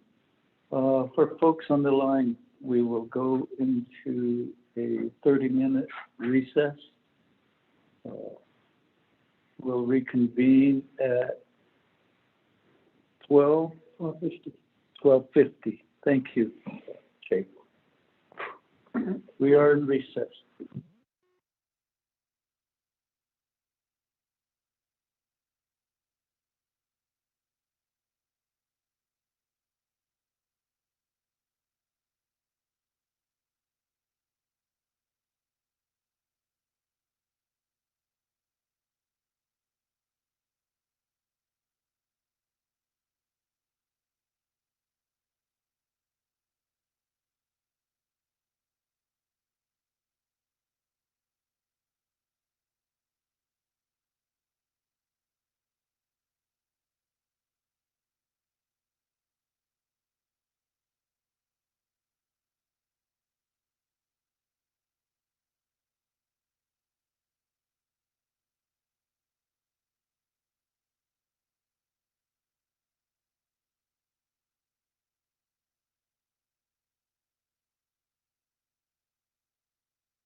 Hello, are they out of executive session?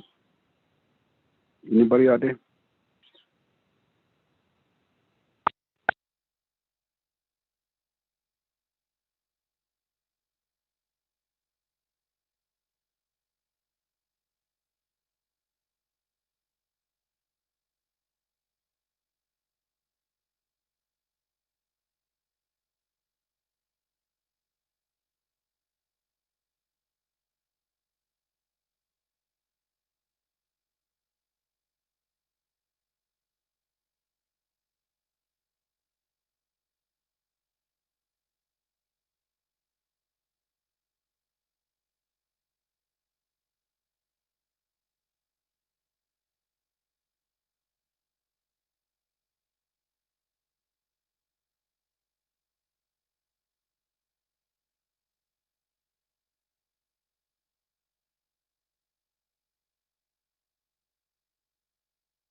Welcome to your. Okay, thank you, committee members, staff. Really appreciate the staff from and the chapter for providing lunch for us. It's very much appreciated. Yes, sir. And of course, they kept us supplied with coffee all morning too, and donuts, and I really appreciate that. Get the wash dishes. Got to stay here and wash dishes before we leave. So we'll reconvene the HES committee meeting. We have one more item, report from Navajo Nation Department of Justice, as well as Navajo Department of Health and other personnel. Item 5A.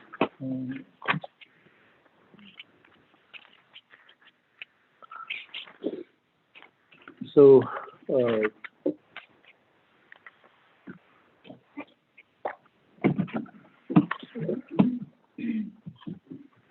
Dr. Jill Jim and Madam Attorney General Doreen McPaul and Honorable Slater, if you could give us a little preview on regarding this item. I'll let you chew up first. Thank you, Shania, Chair. There's one thing I've learned in politics is you always have to have a fall guy, so I'm being set up. No, It's his idea. Yeah, it's this guy's idea.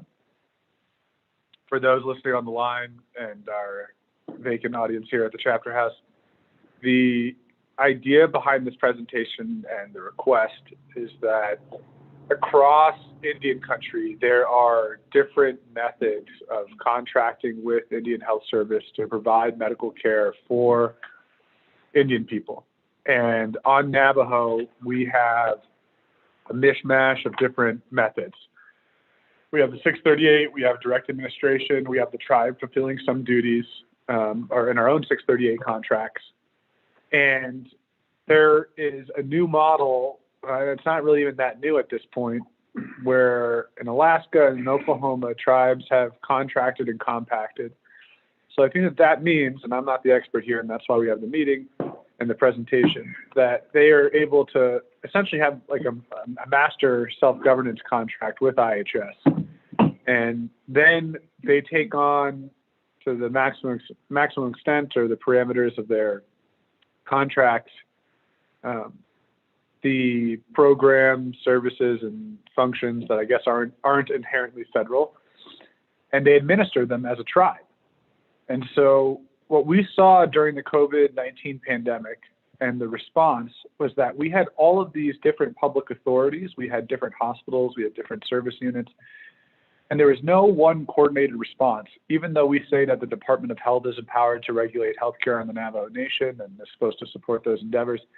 It doesn't mean in practice that they can actually go in and design a program or administer services that are being fulfilled, say, at Chinle Service Unit, which is direct administration. So my request to NDOH and to the Attorney General is to look at this idea, and it's based off of conversations that the committee had pre-pandemic on investigating the concept. So from my personal opinion, I think that the pandemic has only highlighted the need for this, and I really welcome today's presentation and thank the Attorney General and Dr. Jim for putting in the effort to get us where we are. And just lastly, you know, this is not just a reactive thing. We need to be prospective and look toward the future. There are so many ways that we can find synergies between healthcare delivery and the Navajo Nation's community and economic development, our education systems, all sorts of issue areas that the Navajo Nation is confronting. And we shouldn't just reflexively turn new ideas away. So I'll just share that. Thank you. Thank you, Honorable Slater. And yes, some of our initial thoughts was we got to see it in action. Well, we had plans to make some site visits, and of course that went by the wayside. So the discussion is basically step 2, and we know that Madam Attorney General has a lot of knowledge in pursuing self-government. So with that, I don't know who to give the floor to first. Madam AG and Dr. Jill Jim, you decide between yourselves who would go first.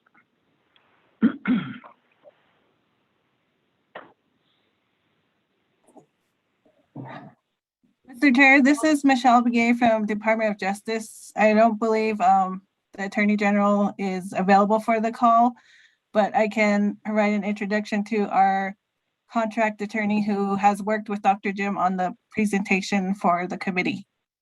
We have Rebecca Patterson on the line. Thank you, Michelle. This is Dr. Jim. Can you guys hear me? Oh, okay. Well, Yat Eshanado, their Honorable Slater and the HES Committee, thank you for allowing us to present today a brief report about maybe future work sessions that would still need to happen. And this was something that we had talked about with you before, and also some of the other members like Honorable Slater, and we just wanted to provide an idea of a brief introduction on how we want to move forward with the Department of Health and other areas. So if I may, I can go ahead and present, if I can share my screen. And then Ms. Patterson is with Sanoski, and when she's able to speak, maybe she can introduce herself as well. Ashbila.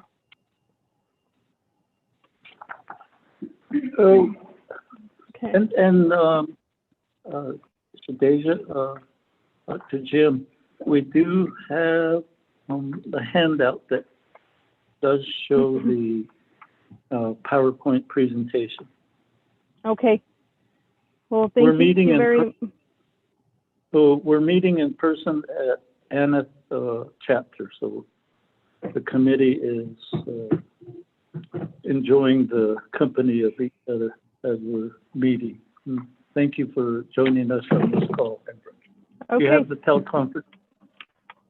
Oh, okay. Thank you very much.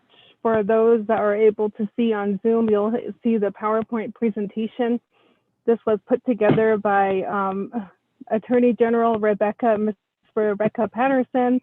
I know Michelle just came back briefly and we're looping her in. So basically, this is just a brief, as I mentioned, an introduction on Navajo Nation healthcare and self-governance. And the reason why we wanted to have this conversation is basically to, let me go back one, sorry.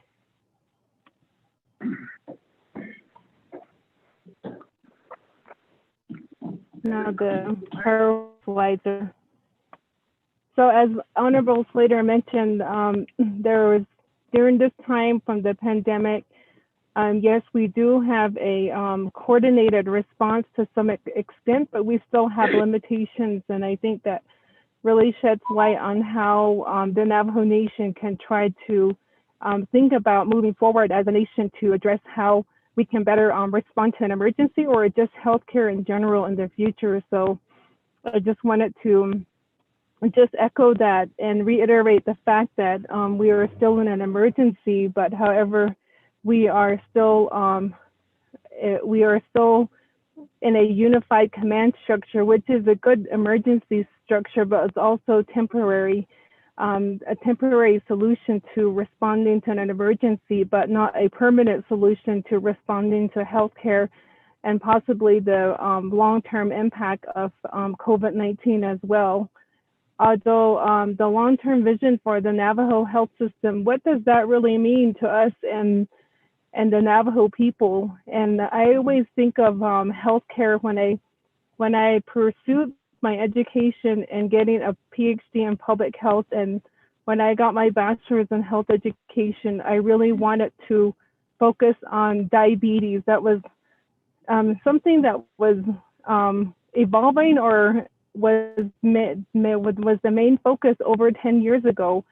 And to date, we really haven't resolved diabetes in general. And it had a lot of prevention that needed to be done and how people receive health care and how to give messaging, but it's changing a person's way of life, and sometimes the surroundings that we are in and the environment that we're in and economically or environmentally might not really help a person get better or prevent diabetes, and that might also be hereditary as well. So when I pursued education or health education, I came back to the Indian Health Service, and I also was a health educator for Sage Memorial at one point.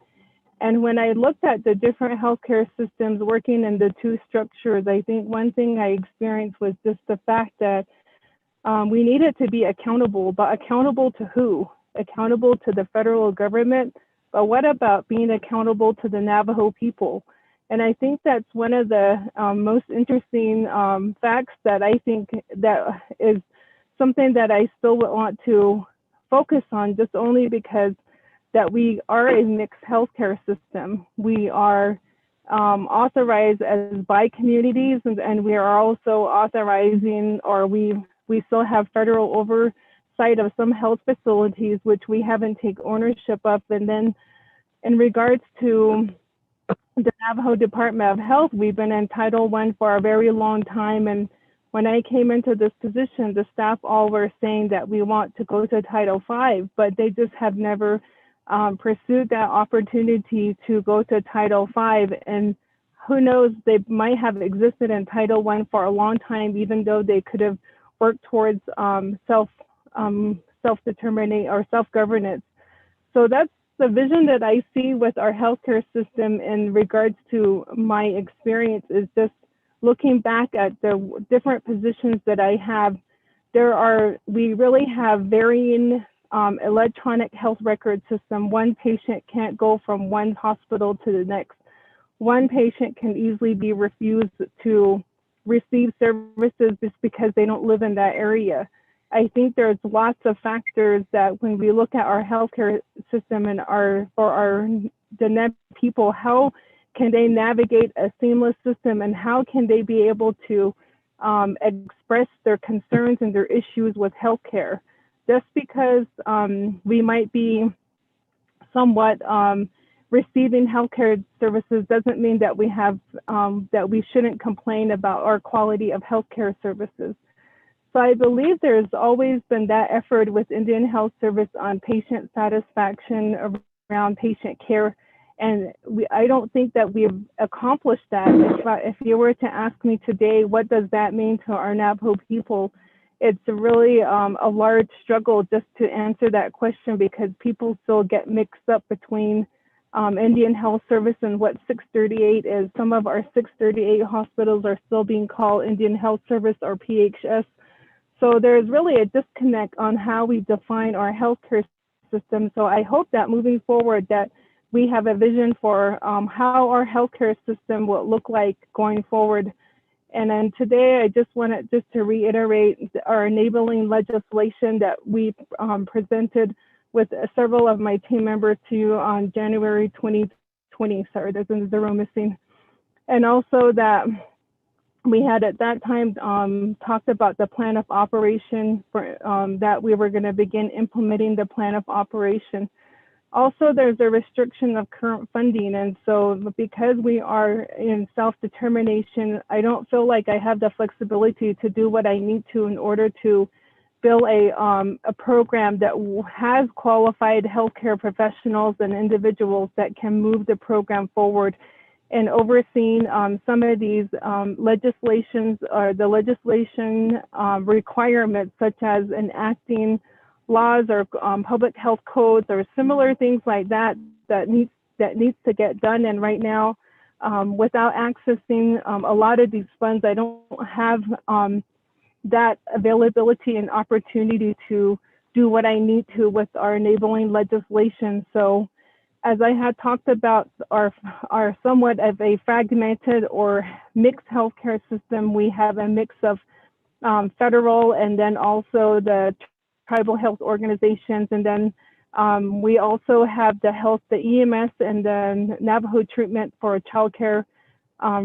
services are in another division. All three of these contracts are in a different division, but how do we work with Indian Health Service to combine this possibly in the future and try to make our life a lot easier with consolidating these contracts, or just ways to look at our existing contracts with Indian Health Service, and then also beginning to look at the different types of healthcare areas and facilities, as I mentioned with IHS and the tribal health organizations. And as I mentioned again, I'm going to reiterate just the impact of COVID has been quite challenging at times. Right now, even we are looking at vaccine data because we don't have a one healthcare system, electronic healthcare record system. We would have to work with 638 to gather a lot of that data independently and manually to import data just to get good vaccine data by demographics. So that has been challenging as well. And even within the Indian Health Service, their EHR system is very, very outdated. And it takes a lot of manpower just to keep that going. And I don't know when the Indian Health Service will look at the IT modernization of adopting a new electronic health record system. And with knowing how much that costs, it could be 5 years from now, 6 years from now. But as a Navajo Nation, how can we move forward in adopting our own healthcare system or electronic healthcare record system that we can easily manage across all facilities? So there's some issues like that we're always going to be encountering, and also just the IHS's refusal to provide certain services, and just depending on what those services and limitations are, sometimes it might be related to just the lack of healthcare professionals and providers that can be recruited. But I think there's opportunities in looking at how the Navajo Nation would redesign our own incentive program for providers and students as well to come back to the Navajo Nation to provide healthcare services if they go to medical school or nursing school, or all of these health professionals that we currently need, but we can't do with a mixed healthcare system. So I think those are just some thoughts to keep in mind. And then in regards to the authorities, as I mentioned, under CO 5014, the Navajo Department of Health is responsible for ensuring that quality, comprehensive, culturally relevant healthcare and public health services are provided on the nation. That we have the authority to provide, evaluate, regulate, enforce, and coordinate health codes, regulations, policies, and standards, and provide public health services. Also to establish and operate an information system center related to healthcare, public health, epidemiological surveillance, research, and disease investigations, review and comment on healthcare provided. I believe that during this pandemic, we were able to support our healthcare system to some extent, even though we had some difficulties, because I know that tribal health organizations and federal facilities may have limitations, and then offering a coordinated approach to collecting data has been one of our strong points. In collecting some data like daily counts and deaths have been very vital in this pandemic, as we're able to have a dashboard that's made available to everyone on a daily basis of what those numbers are. So But one thing that I would think about, when you think about a state-like health department, that one day that we have almost to what the states require the hospitals to collect. Like hospitals are required to report data to state health departments every single day or week in regards to measures for them to stay accredited. And what would it look like if we were to require health facilities to report data to us to tell us how they are doing and how and what areas that we see gaps in these facilities to provide better care? Right now, we don't have a system like that in place, and I think this is a good opportunity to begin to provide resources to that. Also, review and amend on healthcare provided, as we had talked about with any new tribal government or determination applications. We are to provide a review and comment on those as well.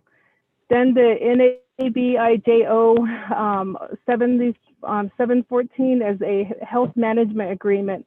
It's reauthorized for 10 years and it'll end in 2024. And the Department of Health has not taken over all these functions yet, and that includes mental health services, all of the remaining public health nursing programs. We only have one in Kayenta. We haven't taken over all the environmental health and sanitation and health promotion and disease prevention.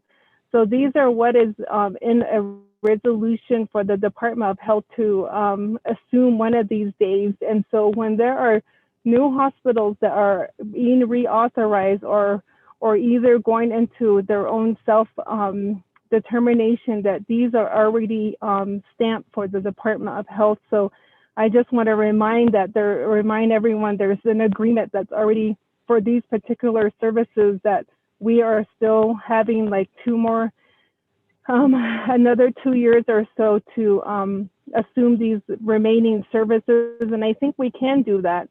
So I think I just want to just reiterate this part, and I know I want to give time to Rebecca just to give us an overview of some slides, and then we'll end with some next steps. So I'll go ahead and give it to Rebecca now.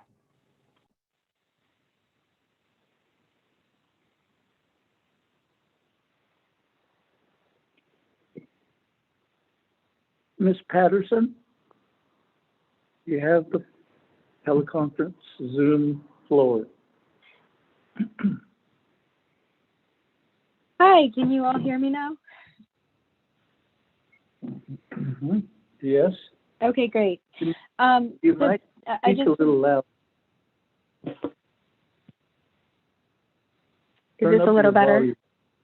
Yes, much better. Okay, great. So as Dr. Jim said, my name is Rebecca Patterson. I work for the Sonosky Law Firm, and we work with tribes and tribal organizations across the country. I focus primarily on self-governance, self-determination, contracting and compacting with the Indian Health Service, and then some with the Bureau of Indian Affairs. So I was asked to come in by Dr. Jim and the AG to just kind of give a broad overview of what is self-governance.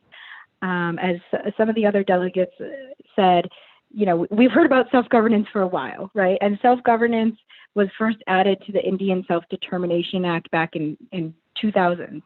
So we're looking at over 20 years of self-governance. But what it basically means when you're looking in the healthcare context is that instead of having a contract under one part of the act called Title I, you will enter a compact with IHS under Title V. And you might ask, okay, well, what's the difference? The difference is that when they were writing Title V, they had the knowledge of almost 25 years of contracting experience, and they also had heard from tribes about some of the things that were still challenges in contracting. And the two things that they really stressed were flexibility for the tribal program and responsiveness to local community needs. So what does that mean? Less IHS paternalism or direction, and more self-direction from the tribal program. And so, for instance, under Title I, if you want to redesign your program, you have to put a whole proposal together and submit it to IHS, and they get to approve it. Under Title V, you have complete redesign authority or rebudgeting authority without the need for any approval. Most of the IHS regulations don't apply in Title V. The trust responsibility and all the government obligations are all the same. Those are not impacted, but there's less reporting and oversight. So under Title I, there's quarterly program and finance reports that are required. Under Title V, there's just the audit. And the big thing is the compact is indefinite, which means every year, whether you renegotiate with IHS or not, you get your yearly funding. In the Title I context, that is not true. So if you get into a battle with IHS about negotiations, they want to put something in your contract and you don't really like that language, if you don't have that contract signed at the beginning of the fiscal year, you don't get your funding until that contract is signed. That's not the case with Title V. You could just, a tribe could choose not to negotiate and say, you know, we could talk again next year and maybe we can find agreement. So that provides a lot of leverage on the tribal side and a lot more flexibility and adaptability within the program itself. So when it comes to funding, that's a lot of people's questions. Okay, do I get more money under self-governance, under Title V? And the answer is no, not when it comes to your ongoing recurring funding. Before I get to that, though, I want to talk about, well, what resources are there to support the nation going from this Title I agreement to Title V?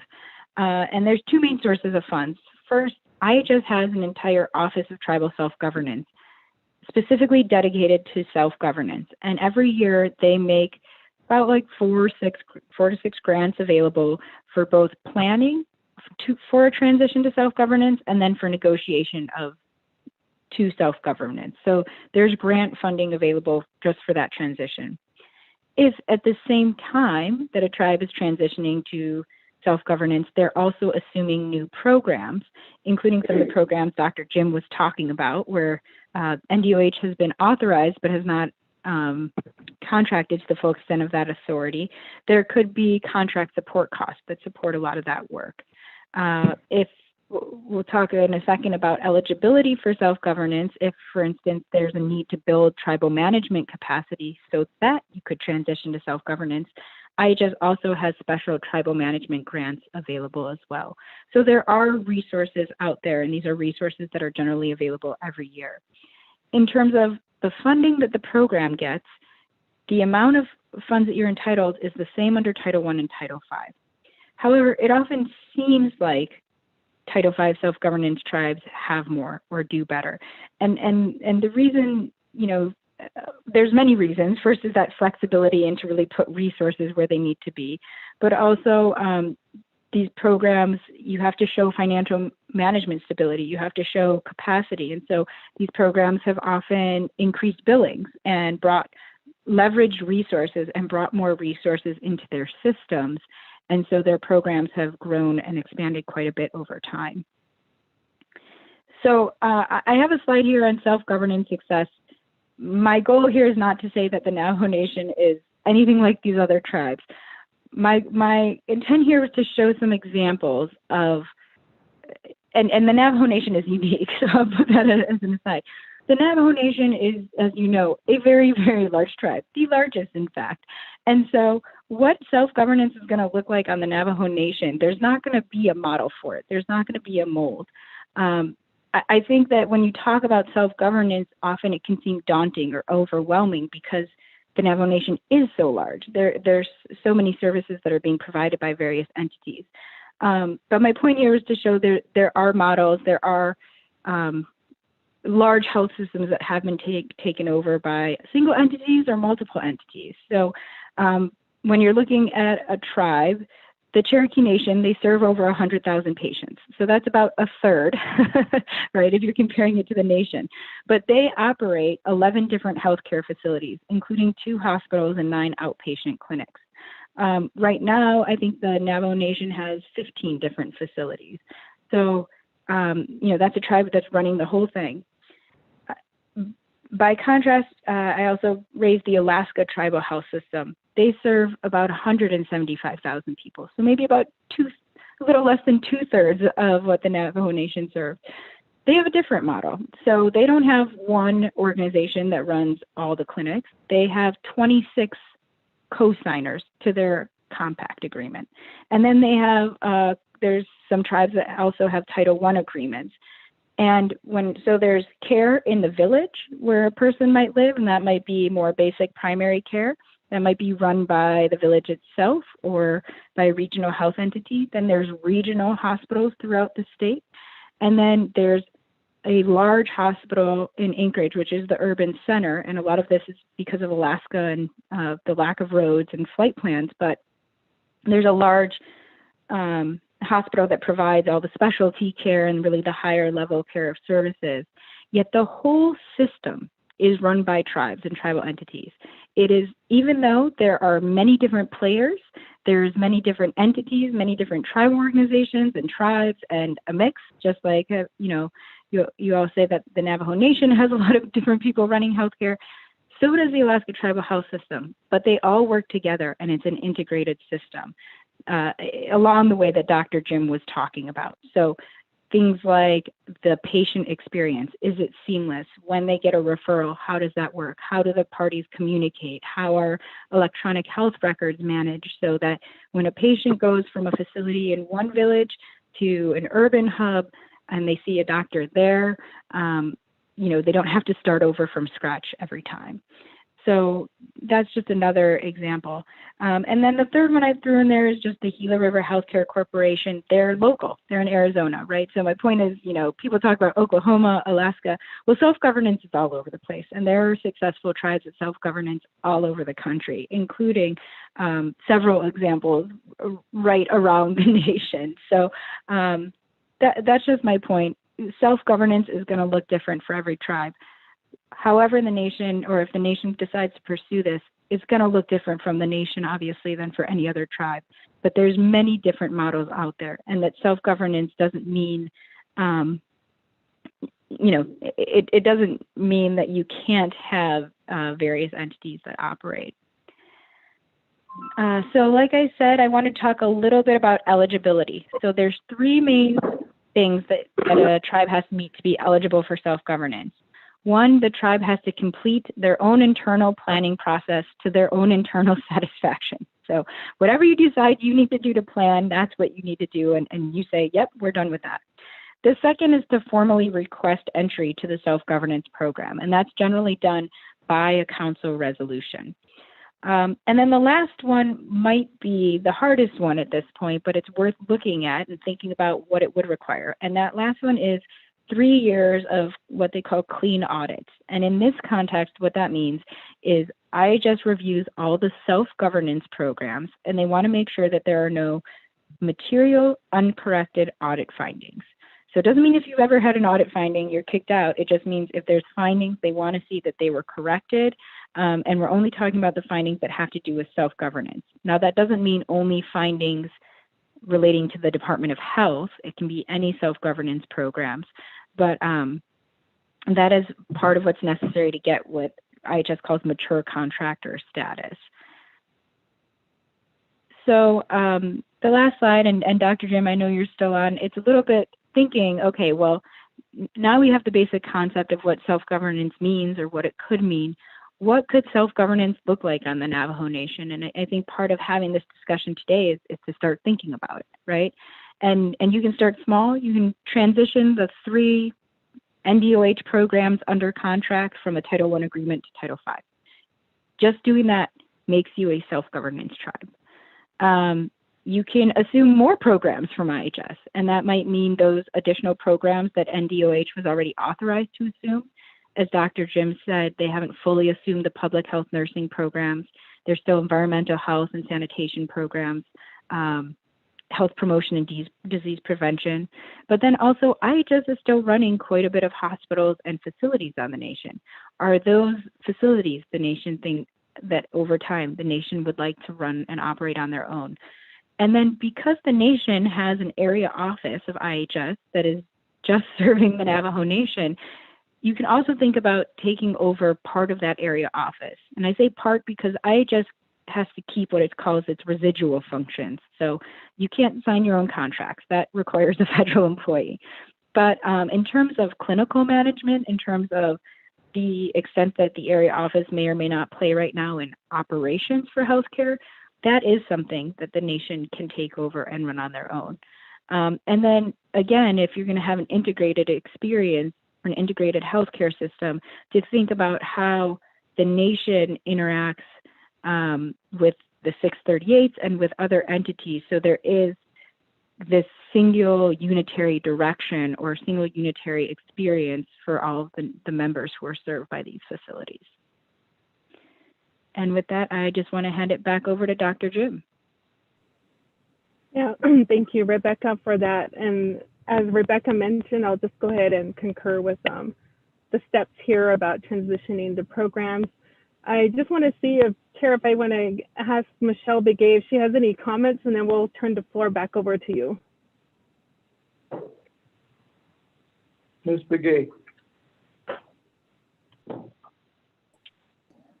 Thank you, Mr. Chair. I don't have any comments right now, just that the nation would have to look at the audit portion. That might be one of the hurdles, but I think overall just regarding what the nation would have to do in regard to planning for future self-governance. Thank you.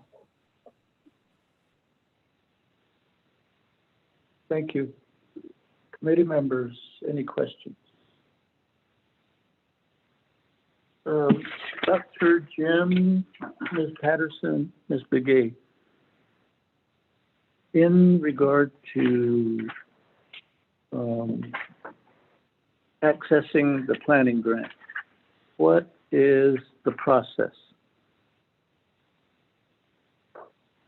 Does it take a Navajo Nation Council legislation, or does it take a letter from the president?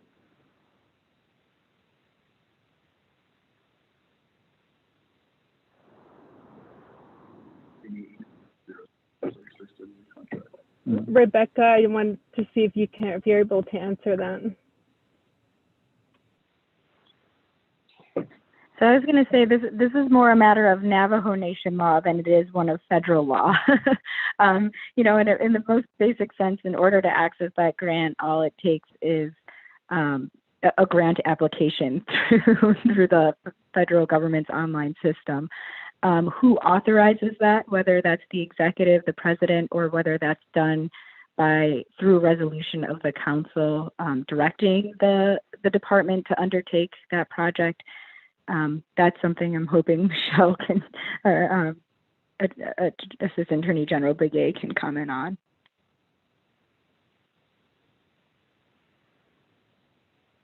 Ms. Begay? Thank you, Chair. If it is a grant application, then it should be probably done under the Department of Health. They would submit the application pursuant to Navajo law using the executive official review before the application is submitted to the federal government.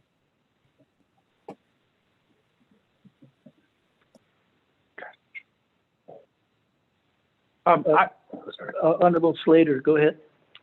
So I have a question. So say there is an existing 638 system that is working particularly well, and say the nation has a lot of faith in it, and we think that their leadership would be good for, I don't know, I'm trying to think through some different scenarios here. I mean, maybe would it be possible for one entity, one current 638 contract to become the self-governance contract and then add on the remaining direct service and then 638s onto that entity? Is that just something that we'd handle internally, or I'm trying to figure this out. Do we just like sever everything with these 638 contracts and we have to create something completely new? Ms. Patterson? Okay. Yeah. So thank you. So that's a great question, and this really is a decision for the Navajo Nation. So like I said, I gave the Alaska example because you can have 638 entities. And I believe right now your 638 entities run, I think we put 4 facilities, right?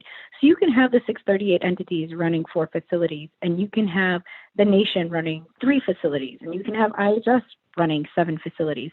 And you can do all that, and you can still have a unified, kind of this IHS area office that is supposed to be doing some of this integration, having we call it statewide, but Navajo nationwide, reservation-wide direction to all those programs. So transitioning to self-governance doesn't mean necessarily starting over new, and it doesn't have to mean expanding what's there, right? You can take a middle road, or you can borrow a little bit of all the approaches that are working.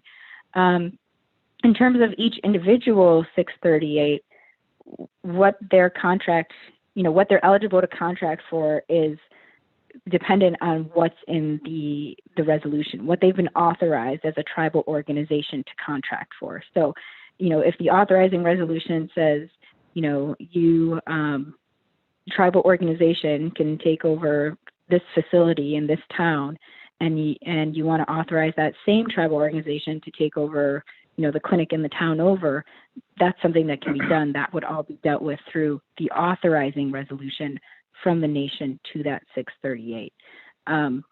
So overall, it doesn't have to be an either or. It's not a us or them. It can be we all move forward together to transition to this self-governance. And so, you can go facility at a time, you can go entity at a time, you can have NDOH lead the way.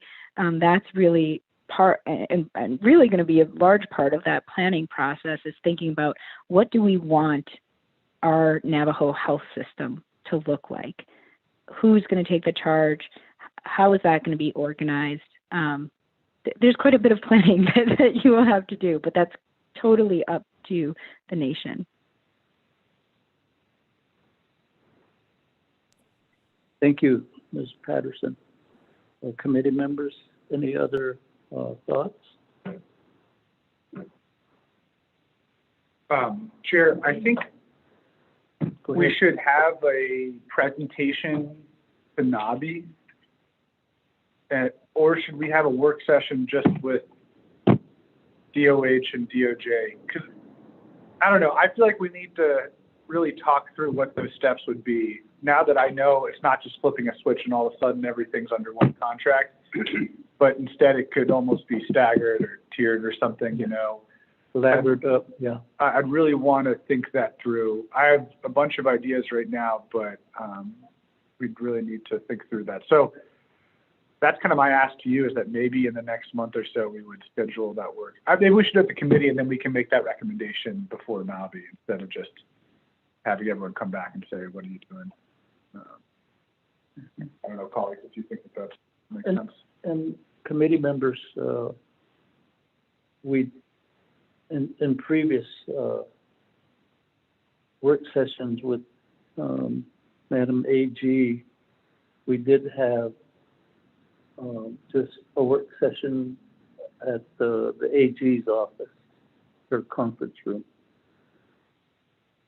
I can't remember what the topic was, but we did meet there and in the form of attorney-client privilege, so we could proceed in that manner to really look at this part, and then we could also include other items that the committee wants to also discuss. So that would be the thoughts, Dr. Jim and Ms. Patterson and Ms. Begay.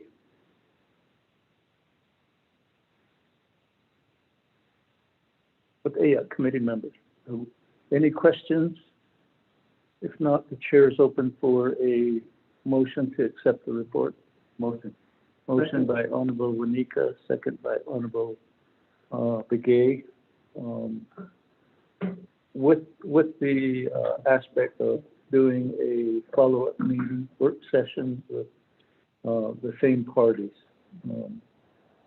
I know that the PowerPoint presentation is pretty lean as far as details, and we want to explore the other possibilities as what Honorable Vice Chair Slater has talked about.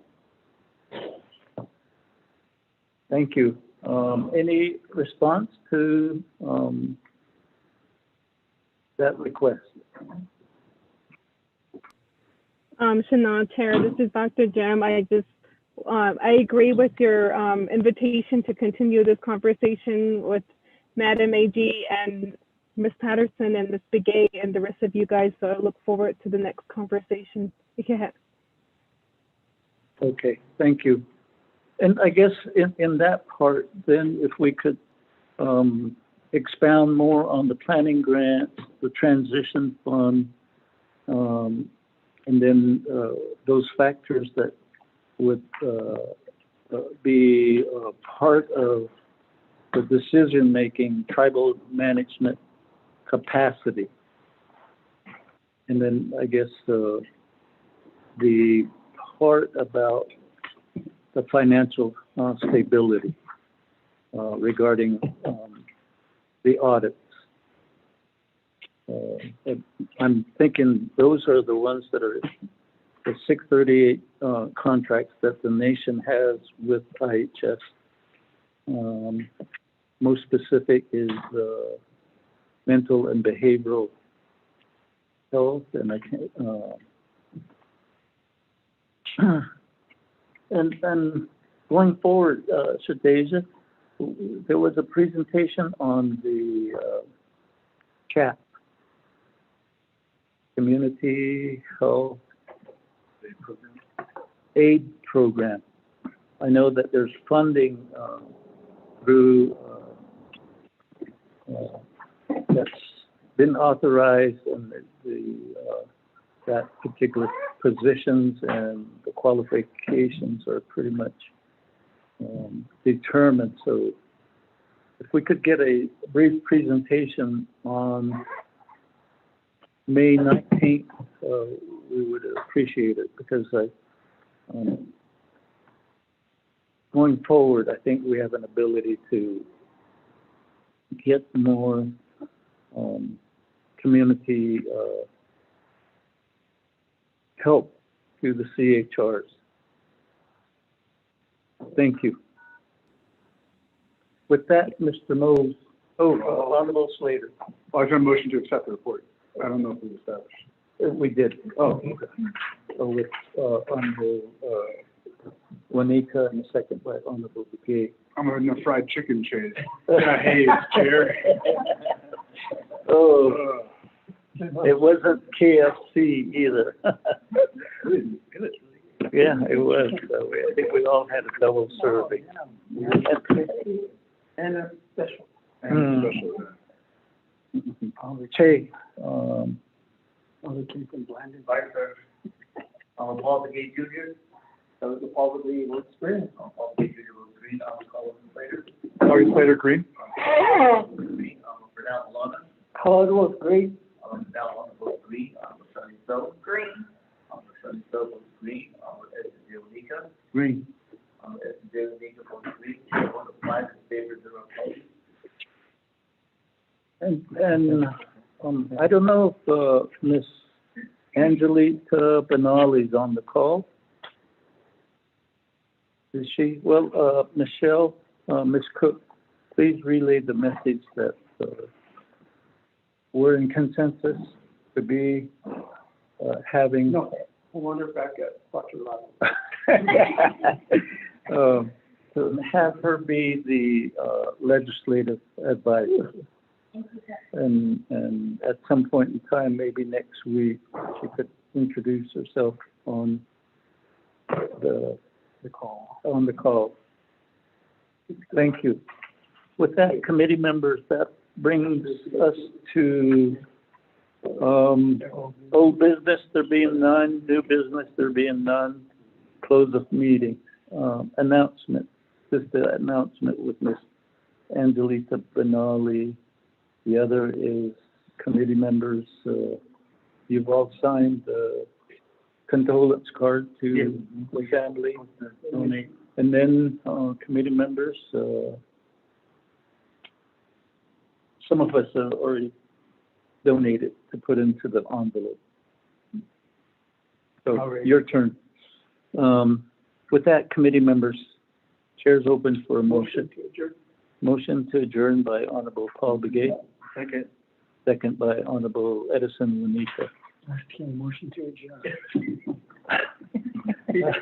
Sleep from the chicken. It's slow today. Committee members, I think the in-person meeting takes a lot of energy. They feel it. I think he's listening. Oh, yeah, where's your puppy? Is your car? All right. Oh, you took him for a walk. Okay, Mr. Mose, roll call vote on the motion to adjourn. Paul Begay Jr., green. Paul Begay Jr. votes green. Call Slater. Green. Call Slater votes green. Green. Brown votes green. Green.